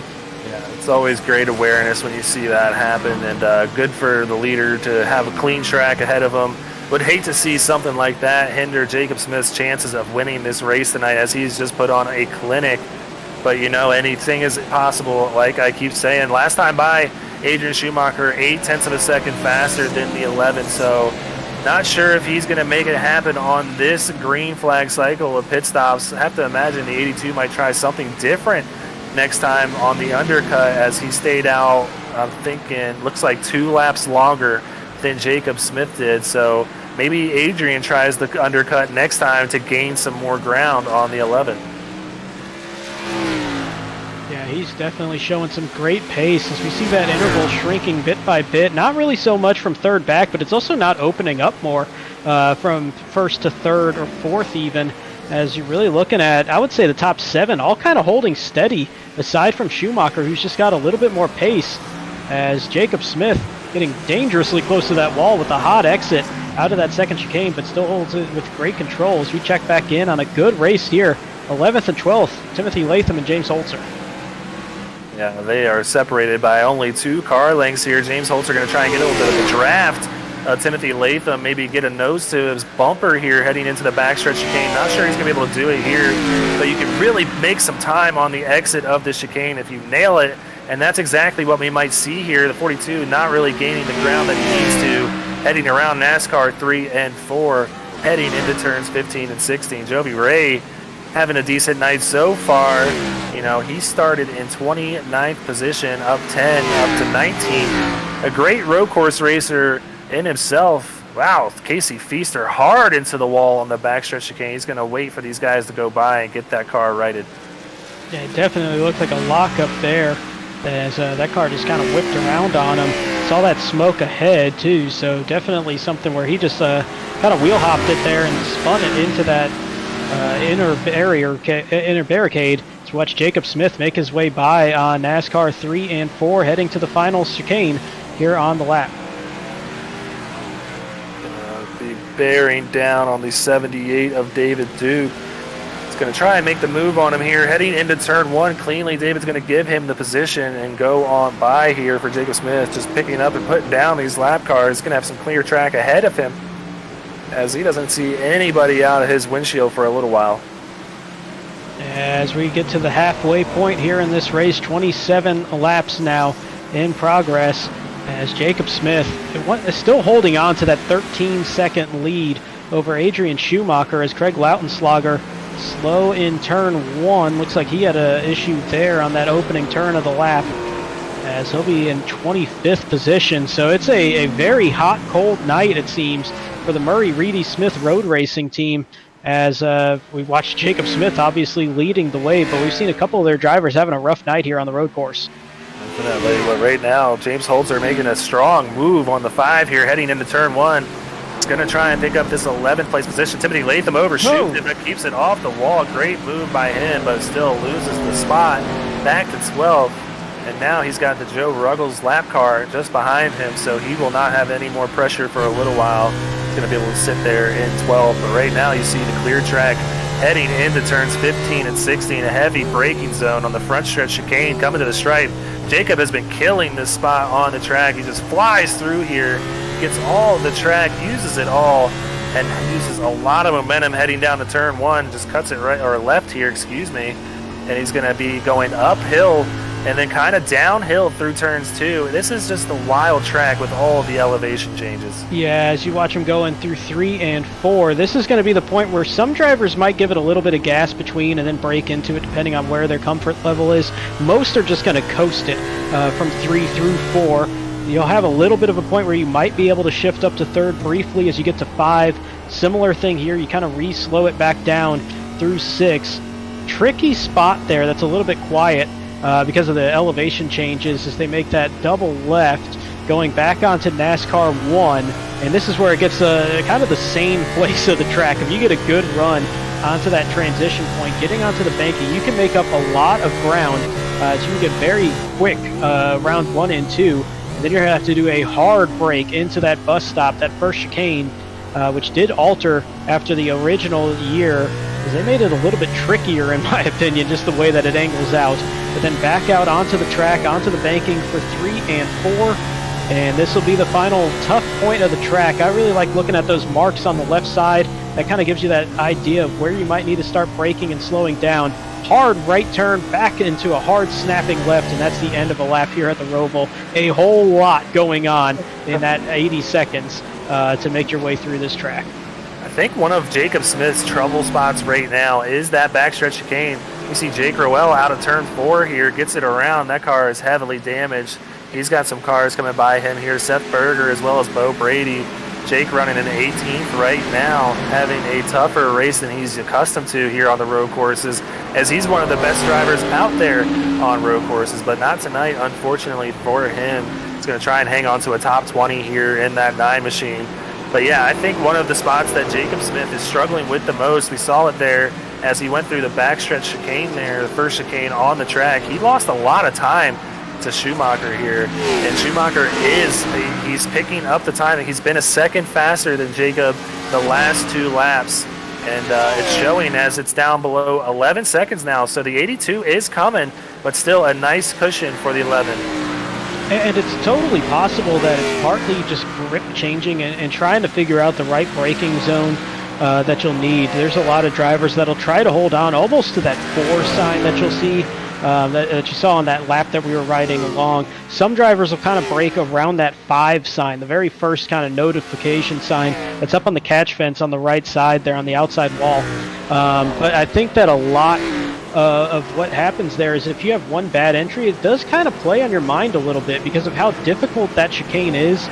Just making sure you get the right point. If you kind of mess it up once, it might take some people a few laps to kind of get back into that groove, and just knowing that they got to make a little bit of a change there. And another thing to consider here as well is, he knows he has a big cushion back to second, and he could just be kind of cruising, to say, and just, minding his turns and not really wanting to spin it around as the 82 did when they got contact. And he doesn't want to make any mistakes to let that 82 back into the race.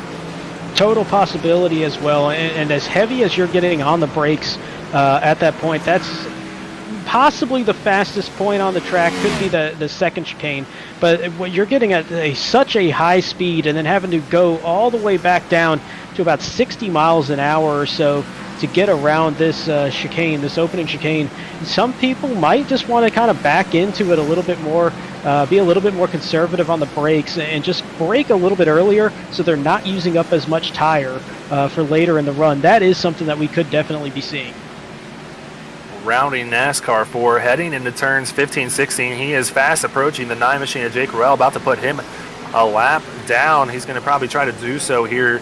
Heading into turn 1, doesn't look like the 9's going to give him the spot here as he's not that close yet. But yeah, he is going to be putting down one of the best road course drivers out there, putting him a lap down here as he's bearing down on him out of lap 2, kind of holding him up a little bit here heading into 3 and 4. Yeah, not really giving up any space here, trying to stay on that lead lap is Jake Roval. And it's a difficult track to really force a passing opportunity because of how narrow it is, and some of the quality passing zones. It's got to be perfect for you to really get that move made. You can't really push anybody out of the way. As we'll see if he can get a run here, as Roval's going to have that damage. So going around NASCAR 1 and 2 and down that short backstretch that you'll have before the braking zone, he might be a little bit slower, and that might open up the window. Well, he's going to have to make it happen here shortly. That gap back to Schumacher, under 9 seconds now. He's looking to the inside, not going to have it here. Jake locks him up, and they are very close heading into the chicane. Oh! Wow, that really holds up the 11. This is killing his time. Schumacher's got to be loving what he's seeing out there, because he is going to be catching Jacob in a hurry. Jacob really needs to get by this 9 car. That's about a 2-second difference that's already happened as you watch that delta time on the left side of the screen for second place. Schumacher now under 6.7 seconds, and this is going to get frustrating incredibly quickly for Jacob Smith. Yeah, former teammates here battling really hard. Jake not wanting to lose a lap. Jacob really wanting to get by, as that gap is down to less than 6 seconds. Schumacher was almost 4 seconds faster than him on that last lap, so made up a ton of time on the leader. Oh, this is a tough situation here for Jacob Smith. He's going to take a look on the inside, and it's going to be a quick blocking move there again from the 9, trying to just hang on to this spot on the lead lap. But Jacob Smith is hurting because of it, as he's lost a good 4 seconds to Adrian Schumacher behind him. And this is going to be a situation that we might be seeing the nose come into play here pretty quickly for the man in that 11 car. Getting by him here, like you mentioned, Jake going to be a lot slower on the NASCAR circuit with that aero damage. He's finally got by him. Jake sending it to the inside. Wow, and he's going to really hold up the 11 again, kind of throw him off his line, and now he's got to work to get by him again. That gap down to 4.5 seconds back to the 82. Oh my, this is dicey stuff here. If you're a fan of Jacob Smith, or you actually are Jacob Smith, just being behind this tough situation here, as he's having to race incredibly hard. The other thing that's going to do is it's going to use up his equipment a lot, as he's having to be a lot more aggressive on the throttle, a lot more aggressive on the brakes, and those tires are going to really be feeling that here late in the run. Remember, he was one of the first ones to make a pit stop on lap number 17 into lap 18, so he's getting near the end of this lifespan on those tires and this fuel run. If I'm him, I'm almost starting to think, you know what, maybe I just come in this time by and get out of this mess. Be a good move for that 11 machine, as he is having a lot of trouble putting that 9 car a lap down. The 24 just behind him as well, right on his bumper. The 24 gets loose. Going around turn 7, no longer a problem for Jacob, but now Emerson Mardon, and that got Adrian Schumacher involved in that, so that's going to help Jacob Smith out and get that delta back up to 7-8 seconds here. Oh my goodness, we are seeing lead drivers just having immense problems, and Jacob Smith, I don't think he liked what he saw going there into that turn. He thought, you know what, that's a little bit hot, I don't like this angle, and Jake Roval locked him up heavily. I don't see Roval on the track. He might have had to clear out after contact into the wall. Yeah, really confused. I'm not sure Jacob Smith really slowed up at all after running through that same. There's the slow. Because it will time you out and you will get a black flag. So yeah, he's having to serve that penalty, which I know for a fact is a 5-second penalty here. So Schumacher going to be able to gain a little bit of what he lost when the 24 got into him on 7 and 8. But yeah, we were really seeing that 82 really catch up to the 11 here. So the gap just under 5 seconds as he's trying to get through lap traffic now, working on the 78 of David Duke, and there's that 9 machine of Jake Roval just in front of him. I really think what happened there was he saw how hot the 9 was going into that turn and thought, you know what, I think this is going to be dicey. I'm not sure if he can hang on to that car. I'm just going to cut through, take the time penalty, and avoid that altogether. Great move by him, keeping that car on the track and still in the lead after serving his penalty, but that gap is down to less than 3.5 seconds. The 82 can see that 11 car just down in front of him. Got Healy into the wall in the backstretch chicane. out of 6th position here. Schaefer's going to be really bearing down on him to pick up that spot just behind him now. So yeah, the last season's Cup champion with a little bit of trouble. Oh, go ahead. I was just going to say, that was in 5 and 6, and that's an easy spot. If you get a little bit too wide, catch the grass, it does want to shoot you straight into that outside wall. And as you watch Schumacher, pretty easy work there around that 9 car as he gets by in NASCAR 3 and 4 and heads into the chicane, but just a 4-second differential now between our top 2. What a race we have unfolding for us. Schumacher was 1.4 seconds faster than Jacob Smith that last lap, so we could be seeing the 11 come to pit road sometime soon, as the 82 is a lot faster out there. Might see that undercut again. That boded him 8 seconds advantage over the rest of the field, as he pitted last time with an 8-second advantage over second, came out with 16 seconds. Right now, he might need to do that again. Yeah, my gut tells me he's going to come in with probably 18 to go. I think he's going to try to make this an 18, 19, 18 stint kind of deal through these 55 laps, but he might be looking at how quick that 82 is coming and how much he had to use up his equipment and trying to get through the lap traffic there. So it's possible he might come in a little bit earlier, just knowing that he's going to have some pretty good wear on those tires at this point. Yeah, and I'm curious to see if the 82 comes down with him this time, knowing just how much time he lost last time and really had to work hard to gain it. But we're going to see Adrian Schumacher get within under 3 seconds of Jacob Smith. We are going to have a heck of a battle for the lead when this race comes close to the end. We see Jacob Smith come this time, just like we thought. See if the 82 comes. Nope. A little hot going into that, and keep in mind that pit wall is not where the timing or the speed starts for the pit speed limit. It's actually the yellow cone that's probably a good 40-50 feet past the opening of that pit wall. So he came in a little hot, but that was before that yellow cone where he kind of locked it up there. All right, well, with 20 laps to go, Adrian Schumacher back out in front, racing out of the Xfinity Series, but having a great run tonight in that 82 machine, really showing his road racing prowess, as he has been putting on a heck of a show trying to catch back up to Jacob Smith after getting turned by Jacob on the exit of turn 6, really wanting to get this first win in SRN. So we're going to see just how long he decides to stay out here ahead of the 11, like we mentioned earlier. Jacob got a big gain from that undercut last time when he pitted on green.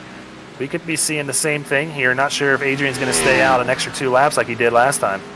And to my knowledge, the only driver in the top 10 that came in with Jacob Smith last time by Kyle Benson, see him sitting in the 9th position in that 10 car. He followed in on that same lap, trying to get back on strategy with the leader. Might not be a bad way to go. So he's going to get these fresh tires. He was only about 2 seconds behind third place at that point, Landon Lacey. So we might see Benson get around Lacey without even having to do it on track. Yeah, well, 82 staying out on track for another lap. We could see a two-lap difference in tires again. We'll see exactly what the gap is as we see Landon Lacey come down pit road this time, pitting out of second place. See who else comes. Got Joshua Balliot, and I believe that is the 99 of Christopher Lawrence just behind him. So we're going to Lawrence. Sorry about that. Yeah, that is Lawrence. 1 lap down. Scott Healy, 6th place. He's going to give up that position. Gabriel Ellison, we have not really mentioned him tonight, but he's been just solidly sitting in the top 8 the entire race. He'll give up 7th as he makes his pit stop. But Schumacher is going to try to make this a short final stint as he's going a little bit deeper, but you can see that difference, just 24 seconds back to Jacob Smith, and that's about the time of a pit stop plus 10 seconds. And it takes a whole lot longer than 10 seconds in differential to get down pit road at that slow 40 miles an hour. Yeah, to give the 82 some credit, he's still running some really good laps out there on old tires, running a 124.7 last time by. That is substantially faster than anybody out there on older tires. Going to try and see how that lap compares to Jacob Smith's first lap on fresh tires. I imagine we're going to see Adrian come down this time with 19 laps to go. He'll be crossing the stripe to 18. He's going to come down this time, gets everything he can. He does this so well coming down pit road, gets all the speed he can heading into pit entry, and he's going to get 4 fresh tires and some fuel to get him to the end. That's going to give Jacob Smith the lead back in this race, but we'll see just how much that gap is once the 82 comes out. Yeah, it was about a 3-second differential when Jacob Smith made his pit stop 2.5 laps ago. As you see him making his way through that front stretch chicane. Now 17 laps left here around the Roval. He's about to make that pass on Schumacher. There it is on our scoring. And we'll see where this plays out. How far behind is Adrian Schumacher going to be, as he's just now getting out of his pit stall and nearly getting run into by Seth Berger there as they try to exit. And that is a very dicey situation there, because of exiting that pit lane, it is a very sharp left-hand turn. It's a lot tighter than it feels like it ever should be. But this is what we saw last time when they came out after their pit cycle. 8 seconds added to that delta. Schumacher sitting 10.5 seconds back. Jacob Smith also just running the best lap of the race, a 1:21.2. That is absolutely flying, so he is not saving anything with that 11 car. I mean, he's got clear racetrack around him, so he's got the ability to do that, but that would have been right on the edge of nearly getting the pole if that was the qualifying lap that he put down. So a very fast lap time. I'm a little curious if that's going to do anything to those tires long term, just how much he's using them up right now. But he does know he's got a sizable lead, and now we're going to come down to 17 laps to go. So we'll keep an eye on that delta between him and Schumacher. I believe this is going to come down to an epic race here at the end, especially if Jacob struggles with lap traffic like we saw about midway through the race, where he was battling the 9 very hard. The 9 would not let up at all, really costing him some time. But then the 24 spinning in front of the 82 of Schumacher, hindering his time as well, kind of evening them back out. So lap traffic will definitely come into play as we're down to 17 to go, sitting at 10 seconds between the 11 and the 82. Just watch how smooth that 11 car is through the infield section as he makes this transition back onto NASCAR 1. You see how tight he gets it to that barrier that's on that transition point where the apron starts on the NASCAR oval. You want to get hugging that real tight so you can get a sharp angle. As you watch Michael Politis go around, and Jake Roval is going to cut through that middle section to avoid the 8 car. So we'll see that little bit of a time penalty for the 9, but he does avoid that damage there from the spinning 8. That's always the worst, too, is when you have someone spinning in front of you and you're just trying to avoid traffic and you get that penalty. So good for Jake getting on through there cleanly. But, yeah, having a very rough race, but still 17th after all the stuff he's been through. Not a bad show at all. Yeah, still setting 17th. And with all the damage and all the issues that Roval has had, really shows how good of a driver he is when it comes to the road courses. But yeah, we watch Christopher Lawrence working around Jovi Ray, who's going to be hugging that outside wall, giving up a lot of that space, keeping it safe there for the cars going by. As the 99 going to pick up that 21st position, we see Scott Healy behind him. He's going to be running in the 7th position. Yeah, Scott having a good run after getting into a little bit of trouble. You know, he was a pretty good road course racer last year and showing those skills this year. Just looking to come away with a good points night and work on building on those standings, as he's sitting 3rd in the individual standings so far. Jacob Smith looking to come away with this win. But yeah, he's had, like I mentioned, some trouble getting past a certain car, and that car is just ahead of him. That 9 car, Jake Roval, only about 10 to 15 car lengths in front of the 11. We'll have to see if he struggles again to get by this 9 machine. Yeah, that's going to be a interesting situation to say the least, based on what we saw about 10 laps ago as we watch Smith going through this second chicane on the front stretch. As you see him kind of hopping up just against those turtles on each side, getting the maximum angle that he can. You don't want to get too heavy onto him, or else you're going to be getting thrown either straight into the infield or straight into the wall. And here we go again. 9 trying to stay on the lap that he's on. The 11, the race leader. And see if it's as difficult as it was the first time that we saw this racing side by side. Jacob's going to have a really big run heading down into turn 5 here. Jake not going to cut him any slack, though. The 11 is going to give him a shove heading into 6, and I imagine he's going to turn here. That's exactly what we see. That's going to slow Jacob up, though, give him a little bit of damage, but that's going to take care of the problem that he had last time. Oh, and the 9 comes back onto the track here. Wow. my.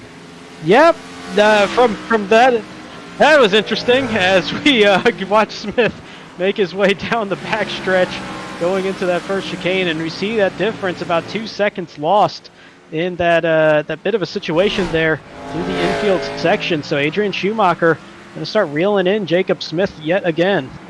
At 15 laps to go, might not seem like a lot of time left in this race, but it is an eternity still.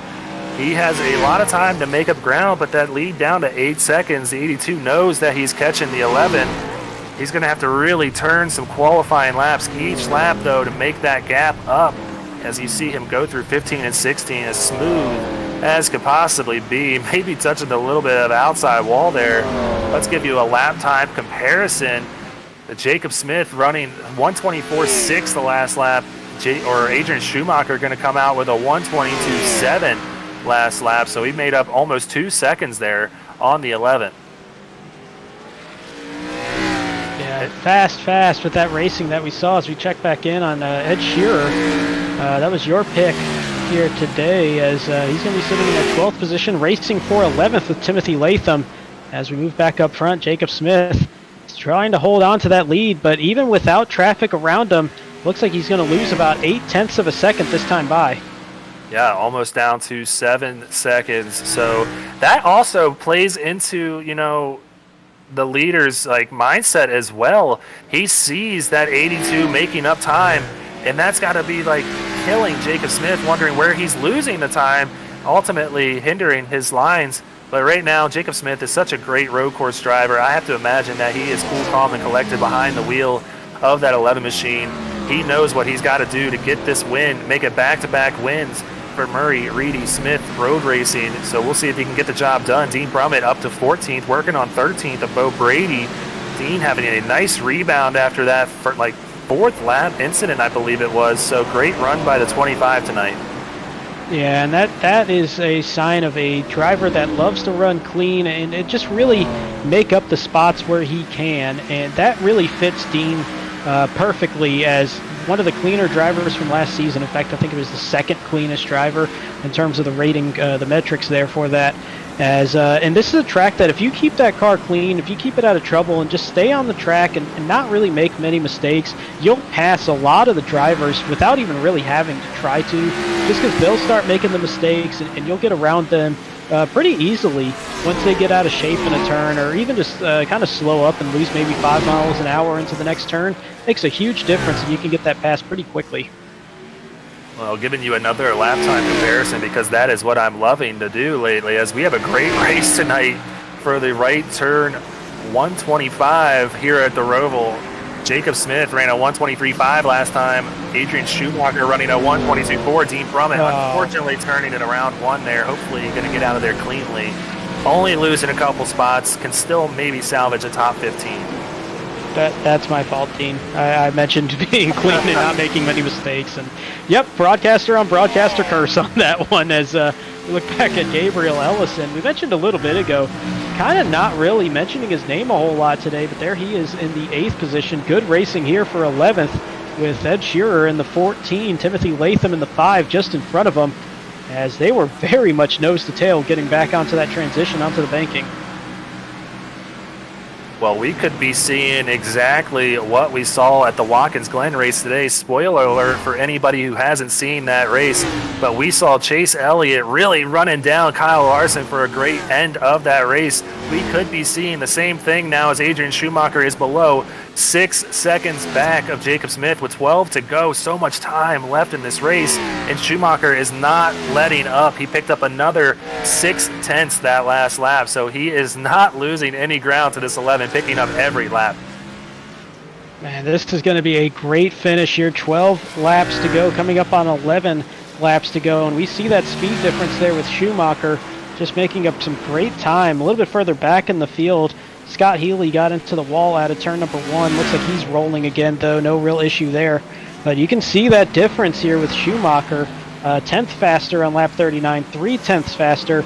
Lap 41 was where we had the difficult passing there for the 11 car, getting around the 9. So that makes up 2 seconds just about. But then another second, and then 6/10, now 8/10.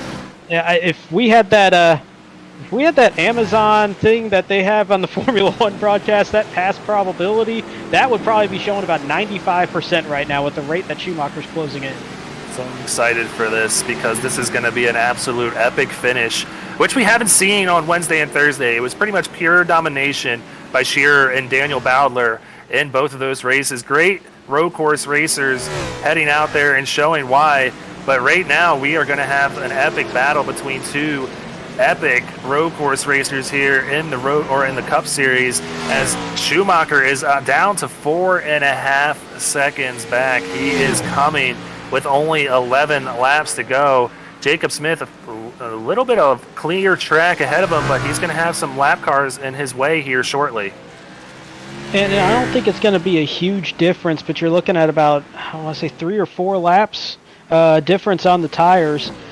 So Schumacher, it's not a giant difference at the point of the run that they're in, but he will have that fall off be a little bit less aggressive over the rest of this race than the 11 will. That might add to a little bit of the difference as well. If it comes to the point where he gets on that back bumper and is trying to make that pass, he may have slightly more grip than Smith would.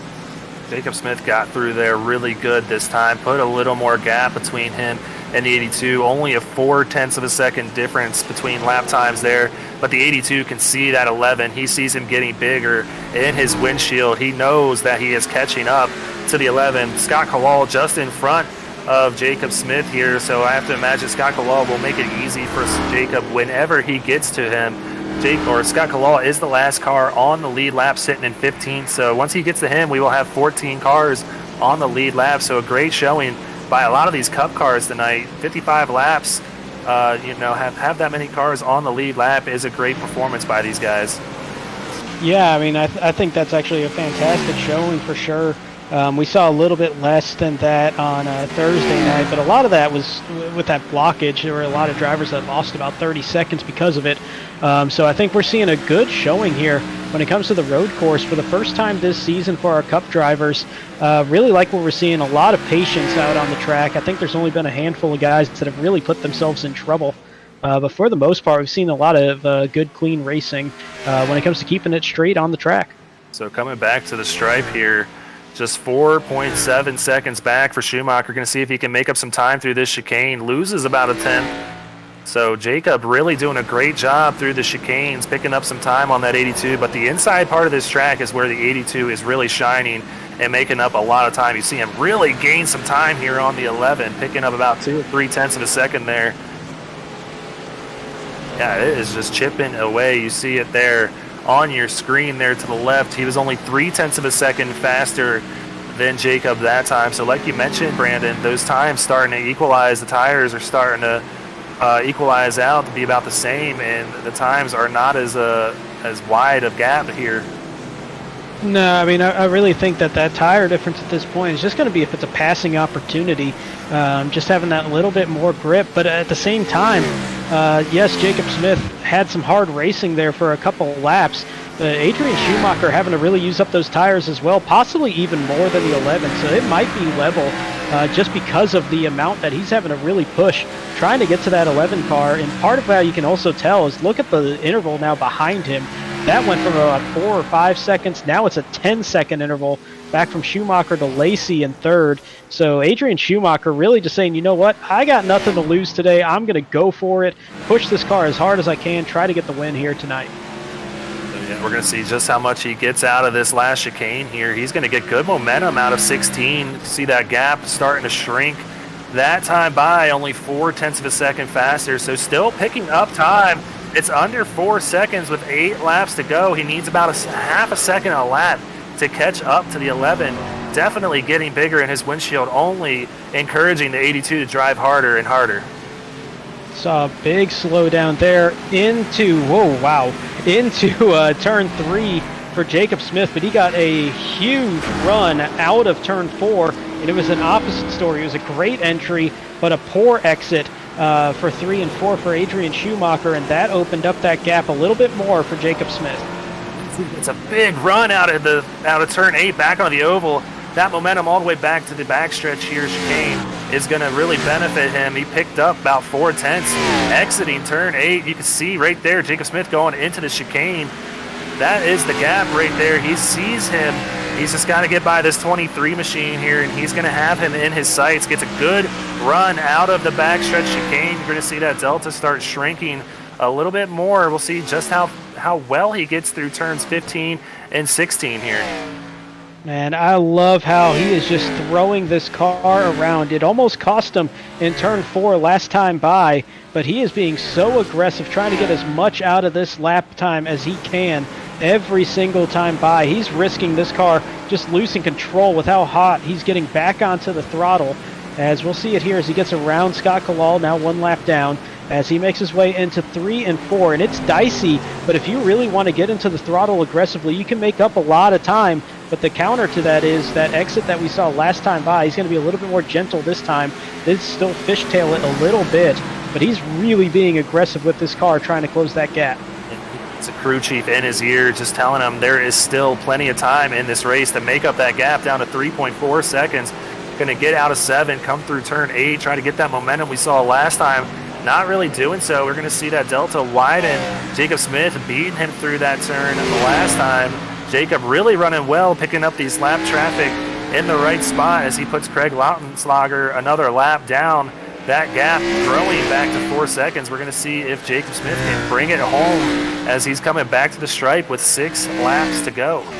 Saw him have to slow up a little bit. Think he was starting to come up a little too close to that left side wall, exiting that first chicane, and that cost him about 0.4 of a second as he had to slow it up to avoid contact with that wall. But he goes through that second chicane. It's now going to be about 3.6 seconds, maybe a little bit quicker, it's closer than that, as Schumacher with a great run onto the front stretch. And he's going to be maybe about 0.4 quicker that time by, but he's really gaining through 1 and 2. Yeah, he had a great front stretch there. We're going to see if he can keep that momentum heading down out of 2 into 3. Like you mentioned, this is a turn where you can definitely take advantage of the gas, but we saw that car step out from under him, exiting 4 right here. Great run out of 4, heading into 5. He's got a lap car in the way between him and the 11 machine, but that gap is under 3 seconds now. He's going to have to get by this 13 car at the right time on the exit of turn 8, back out on the NASCAR Oval, and I think he's going to be able to time that out perfectly here. He's going to go around the outside of the 13, get it off the wall. That's going to hold him up a little bit, but the 13 is going to probably let him go on by here, I'd imagine, but no, he's going to still have that 13 in his way. As we watch the 13 go into the turn, 82 going to be just behind him, not really giving up a lot of space here. And a little bit of team help possibly. Craig Lautenslager, he's not getting in the way, but he's definitely not getting out of the way. As we watch Adrian Schumacher make that pass on the inside from NASCAR 3 and 4 into that second chicane. And through the final 2 turns on this lap, Schumacher will clear the 13, and the next car on his sight is that race leader in the 11. Let's go on board with the 11 here. He has a lot of lap cars right in front of him. This could definitely come into play. Another spoiler alert, we saw this towards the end of the Watkins Glen race as Kyle Larson had to work his way around like 5 lap cars. That's exactly what we're seeing, and it killed his time. That time down to 2 seconds. Schumacher is there. 5 laps to go. This is still a lot of race left. He can see that car getting so much bigger. Jacob Smith going to have to really navigate this traffic. And we see 3 or 4 lapped cars right in front of him. He's going to go to the inside of Casey Feaster in the 20. He'll make that 1 pass there. Still a couple more lap cars behind him, but it's now under 1.5 seconds. And it wasn't so much the lap traffic, I don't think. I think Smith had a hard time through 3 and 4 on that last lap, or the last time through the infield section. And I think that's what cost him a little bit of the time. He was still pretty far behind the lap cars. I think he might have been either formulating it or just missed the entry just a little bit into 3. It's on fresher tires than our leader, Jacob Smith, so that could definitely be a factor as well as the 82 gets on by the 20 here. The gap is 1.9 seconds coming back to turns 15 and 16. Jacob Smith going to take the stripe again, coming to 4 laps to go, but you see it there.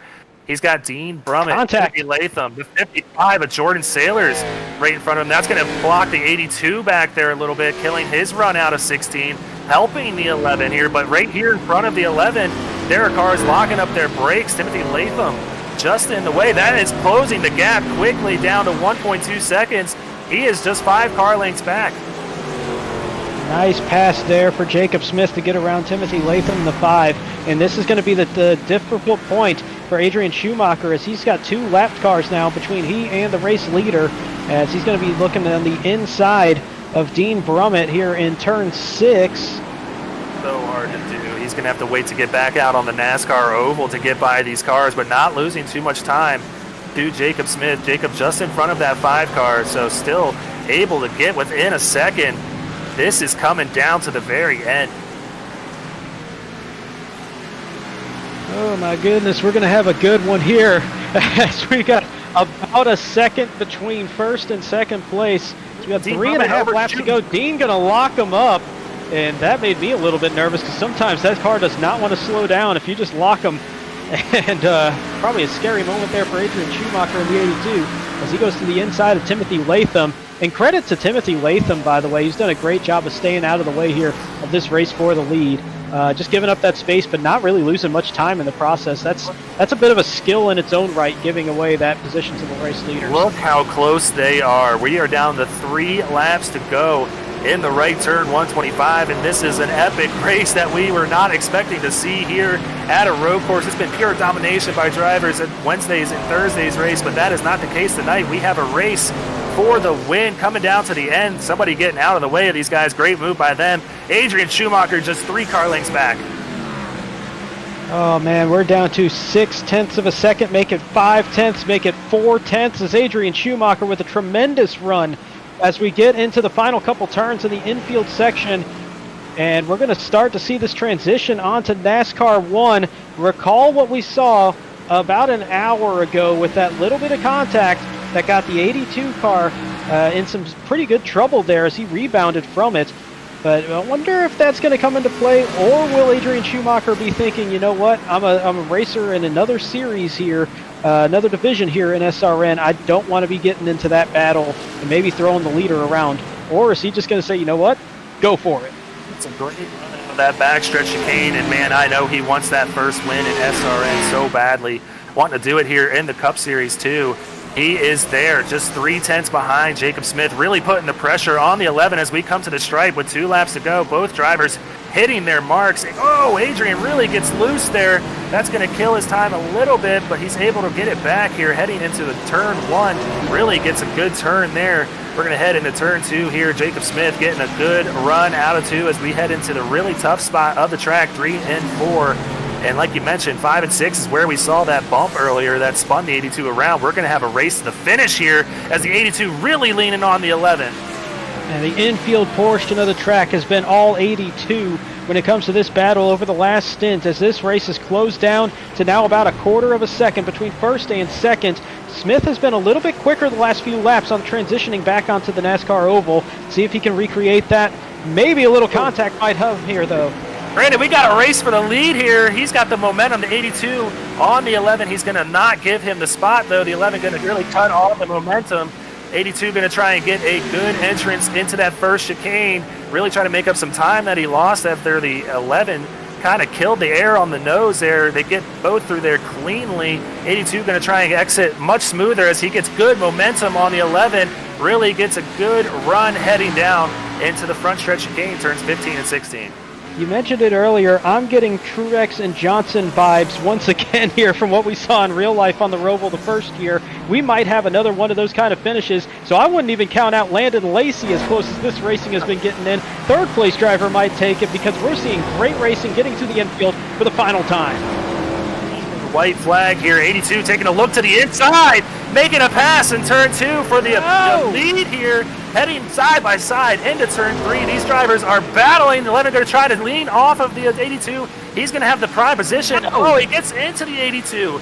Exit of 4. These guys are still side by side on the inner loop heading into turn 5. This is a tough spot to be side by side. 82 going to get the spot for now, but the 11 going to have the inside exit of 6. Heading into 7, he gets into the bumper again. The 82 gets the lead. Oh, this is going to be where the transition could be huge, though. If the 11 gets the run, he might get a little bit more momentum and possibly make this pass going into the chicane. Heading through turns 1 and 2 on the NASCAR oval. The 82's got about 2-3 car lengths, but the 11 is coming on strong. He's going to send it in deep.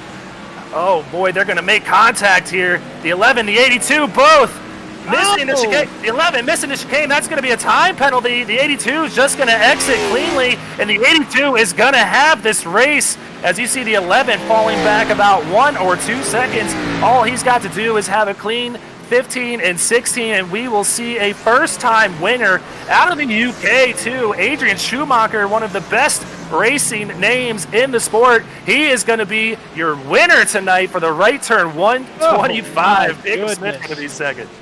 What a race, and you could see a mile away what was coming, where Jacob Smith was going to try to just get on the rear bumper of the 82 and maybe just get him going a little uncomfortable, going a little bit faster than he might want to through that braking zone and just throw that car off, but in the process locked it up, unable to make that turn in his own right, had to cut through. That ended that race for the win right there with that time penalty. But unbelievable showing for both those drivers. Adrian Schumacher, first win in SRN. Congratulations to him. But what a show they put on this Roval road course. Holy moly, Brandon. Can you imagine the best race of the year being at the Roval? What a show these two drivers put on tonight. I got to catch my breath. Ooh, all right. Well, by the way, Landon Lacey's sitting in third.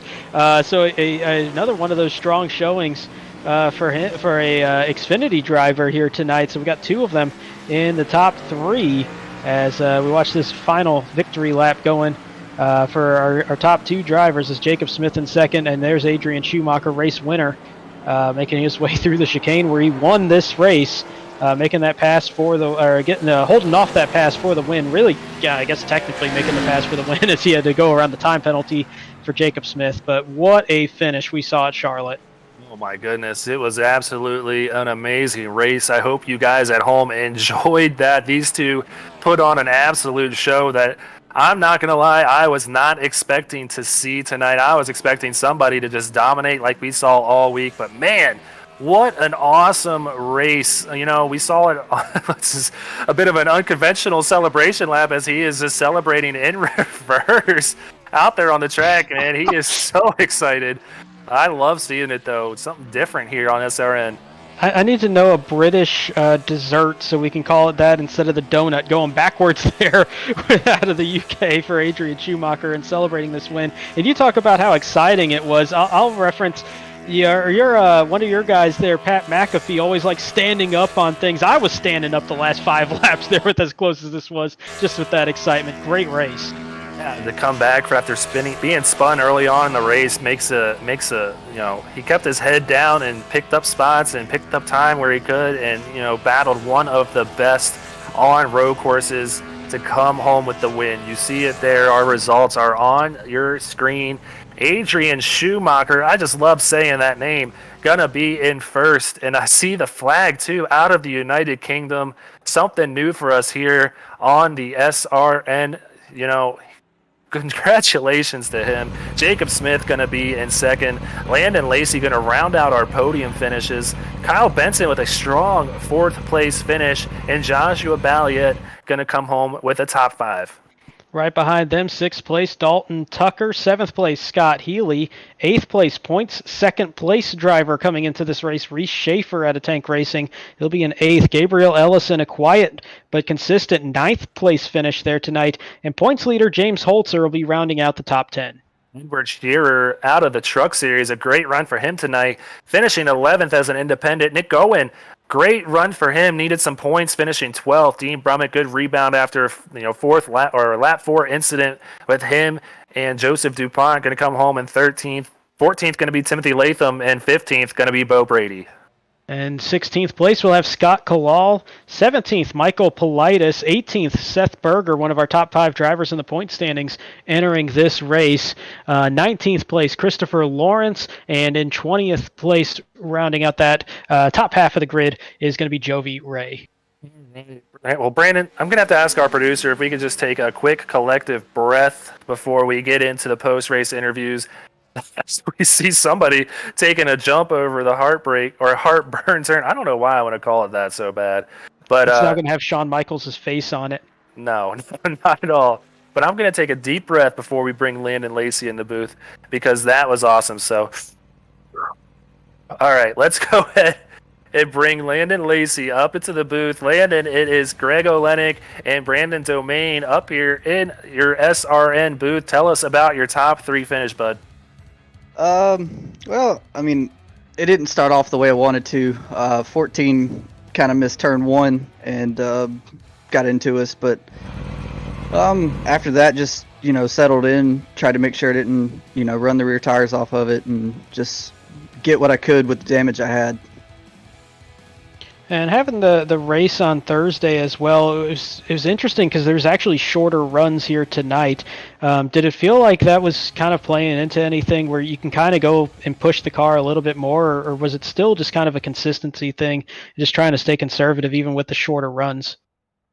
Well, honestly, I have no idea how Thursday went. I got 3 laps in and got caught up in that turn 1 pileup and was done for the night. My bad, I forgot about that. No, it's fine. But really came back out here tonight for kind of a redemption race and come out with a top 3. So I'd say it's pretty redeemed for myself. Yeah, well, you mentioned your Thursday race not going the way you wanted it, obviously. Having a great run tonight, does that boost your confidence heading into the rest of the season for the Xfinity Series, which is your main series? Yeah, Xfinity's my main series, and to be honest with you, I kind of wish I'd have raced for points in Cup Series. I've had a way better year so far in Cup than I have Xfinity, but yeah, it definitely does boost my confidence a little bit going into Thursdays, especially us going to Homestead this coming week. That's a pretty good racetrack for me. Well, I know you got a new sponsor on board that 53 machine, as well as a few team sponsors you want to probably go ahead and give a shout out to. So why don't you go ahead and let the world know, Landon? Yeah, sadly over the week lost Logitech as a sponsor, but thanks to those guys for everything that they've done for me in the past. Welcome to new sponsor in this week, Mid-South Coating Company, with Corey Knight. So thank you to him and that business for hopping on with us. But I'd like to thank Sparkle and Shine, of course, Silverbacks Tax Solutions, Long MacArthur Ford, and basically everybody at SRN, everybody at Rev Racing, all of my teammates across all 3 series. Thank you guys for the broadcast, even though, I'm with you guys from time to time. Always enjoy being with you guys in the booth and always enjoy watching you throughout the other series. But other than that, thank you to everybody who's got me here to this point. Yeah, man, you just couldn't stay away. You had to get up there in the booth some way, somehow, doing so with a 3rd place position tonight. So congratulations, Landon. We'll be looking forward to celebrating with you down on the Rev Racing Discord. But for now, we're going to send you back down with your teammates and have a good night, bud. Yes, sir. Thank you very much. Well, there you have it. That was our 3rd place finisher here tonight, Landon Lacey, running as an independent out of the Xfinity Series. But let's get to our 2nd place finisher. It was an epic battle at the end of the race. Jacob Smith, after winning last week at Dover, coming home as runner-up tonight at the Roval. Jacob, it's Greg Olenek and Brandon Domain in the booth. Tell us about your race, bud. Yeah, that was a tough race. I think we had a decent qualifying, and me and Adrian were battling for the probably first quarter of the race, and I think some incidents happened. We were out front for a while, and I think after that I was just trying to manage tires. We were able to undercut the field by a lot, so we had quite a big gap. But come the end of the race, I think Adrian just had better tires than us, and I think he just played the pit strategy the best tonight and got me on the last lap, so there was nothing I could do for it. Yeah, it looked like it was definitely that great attempt trying to get as much as you could going into that first chicane there on that last lap. But one thing I was also kind of curious, like you sit there, your first race of the season was last week, sit there with the win, 2nd race of the season, 2nd place. But this run after missing those first 2 races, looking right back up there in points and sitting in that top 15 most likely after just running 2 of 4. Yeah, it's definitely been a great 2 weeks. This week I think we could have had the win, but Adrian was just so fast. I didn't know he was running tonight, and like I said, going to the last chicane, I just had nothing for him, so I cut the chicane and just let him have it, and he was super fast. So we'll see what the rest of the season brings. Well, averaging a 1.5 finish so far on the season, are we going to expect to see the same thing out of you next week if you show up for Homestead? Yeah, it'll depend on the schedule, but if we show up to Homestead, I think we'll have something in the bag for it. So I think we'll do pretty well next week if we can make it work. Well, not a stranger to the booth by any means, so you're used to this part. I know you got some sponsors and some friends and family you probably want to say hey to, so go ahead and take the time to thank them now. I just want to thank Murray Reedy and then SRR. I think we've done a great job bonding the last 2 weeks. And I think the rest of the season we're definitely going to be coming out strong. And I just want to give another shout out. We're donating all of the proceeds tonight to charity, and that's about it for tonight. Oh man, we appreciate you doing that. Such a cool cause that's going on over there at Murray Reedy Smith Road Racing. And congratulations again, man. A great run. And it was by far the best race I've seen all year in SRN. So congratulations to you on that. We look forward to seeing what you can do next week at Homestead. So go ahead and head back down to Murray Reedy Smith Road Racing Discord and celebrate with your teammates, bud. Perfect. Thanks, guys. Well, there you have it. That's Jacob Smith. Winner last week at Dover, runner-up tonight here at the Charlotte Roval. I'm so excited to get to this next man. He made a heck of a run up to the front, an absolutely epic race that we saw out there tonight. First-time winner here in SRN, Adrian Schumacher. It is Greg Olenek and Brandon Domain up here in the SRN booth. Man, you got to tell us about the end of that race. How you're feeling, man? Maybe he's speechless. Maybe you're on mute.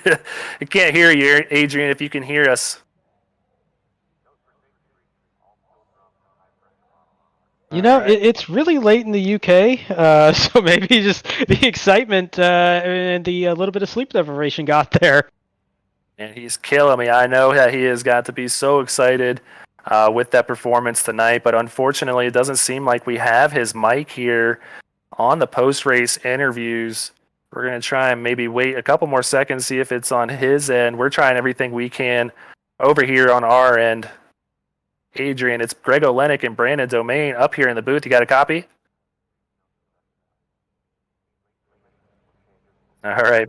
Well, if you can hear us, congratulations, my friend. We'll try and get up with you later on after we're done here with the show. Absolutely epic race that we saw here tonight, Brandon. How do you feel about that?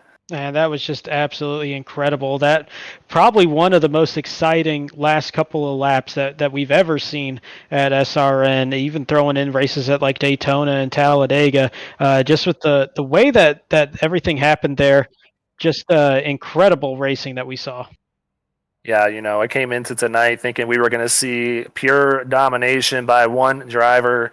That was not the case, as we saw Jacob Smith leading just about, you know, the whole race after an incident with him and Adrian out of turns 5 and 6. But Adrian able to come back from adversity and pull it off on the last lap of all the laps. So, man, I'm so excited to have a new winner here in SRN. And, you know, it was a well-earned win by our friend out of the UK. So we appreciate everybody watching tonight, but we have more shows coming up next week as the trucks are going to be making their next stop down in South Beach. They're going to be heading to Homestead Miami Speedway on Wednesday, August 11th, and that is going to be at 9 p.m. Central Time, 10 p.m. Eastern. And Brandon, we've seen some epic races in the Truck Series. Are you excited for Week 5 action down in Miami?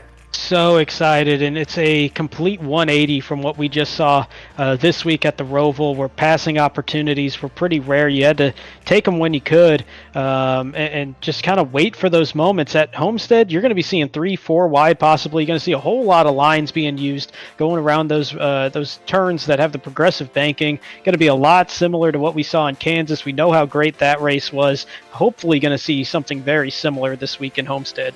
These guys are really going to have to hit the practice sessions this week, as Ed Shearer has just been dominating the Truck Series. 3 straight wins, looking to make it 4 straight. Seems like every track we go to is a strong track for him, so we will be looking forward to seeing if he can keep that streak going. But the next time we will have a Cup Series race will also be at Homestead. You can catch that next Sunday. But please, there you see it right there, next Sunday, August 15th. You can have it at 8 p.m. Central Time, at 9 p.m. Eastern. It's the Beach Battle 195. And Brandon, after this, I'm still trying to catch my breath. I'm not sure I'm ready for that next week. It might take the entire week for everybody that was involved in that one to possibly collect themselves and get ready to go racing for 195 miles around that South Beach mile-and-a-half track. Yeah, for sure. But yeah, if you guys loved what you saw tonight, please like and subscribe on our YouTube channels. But for now, for Brandon Domain and myself, Greg Olenek, we're going to leave you with Go Faster.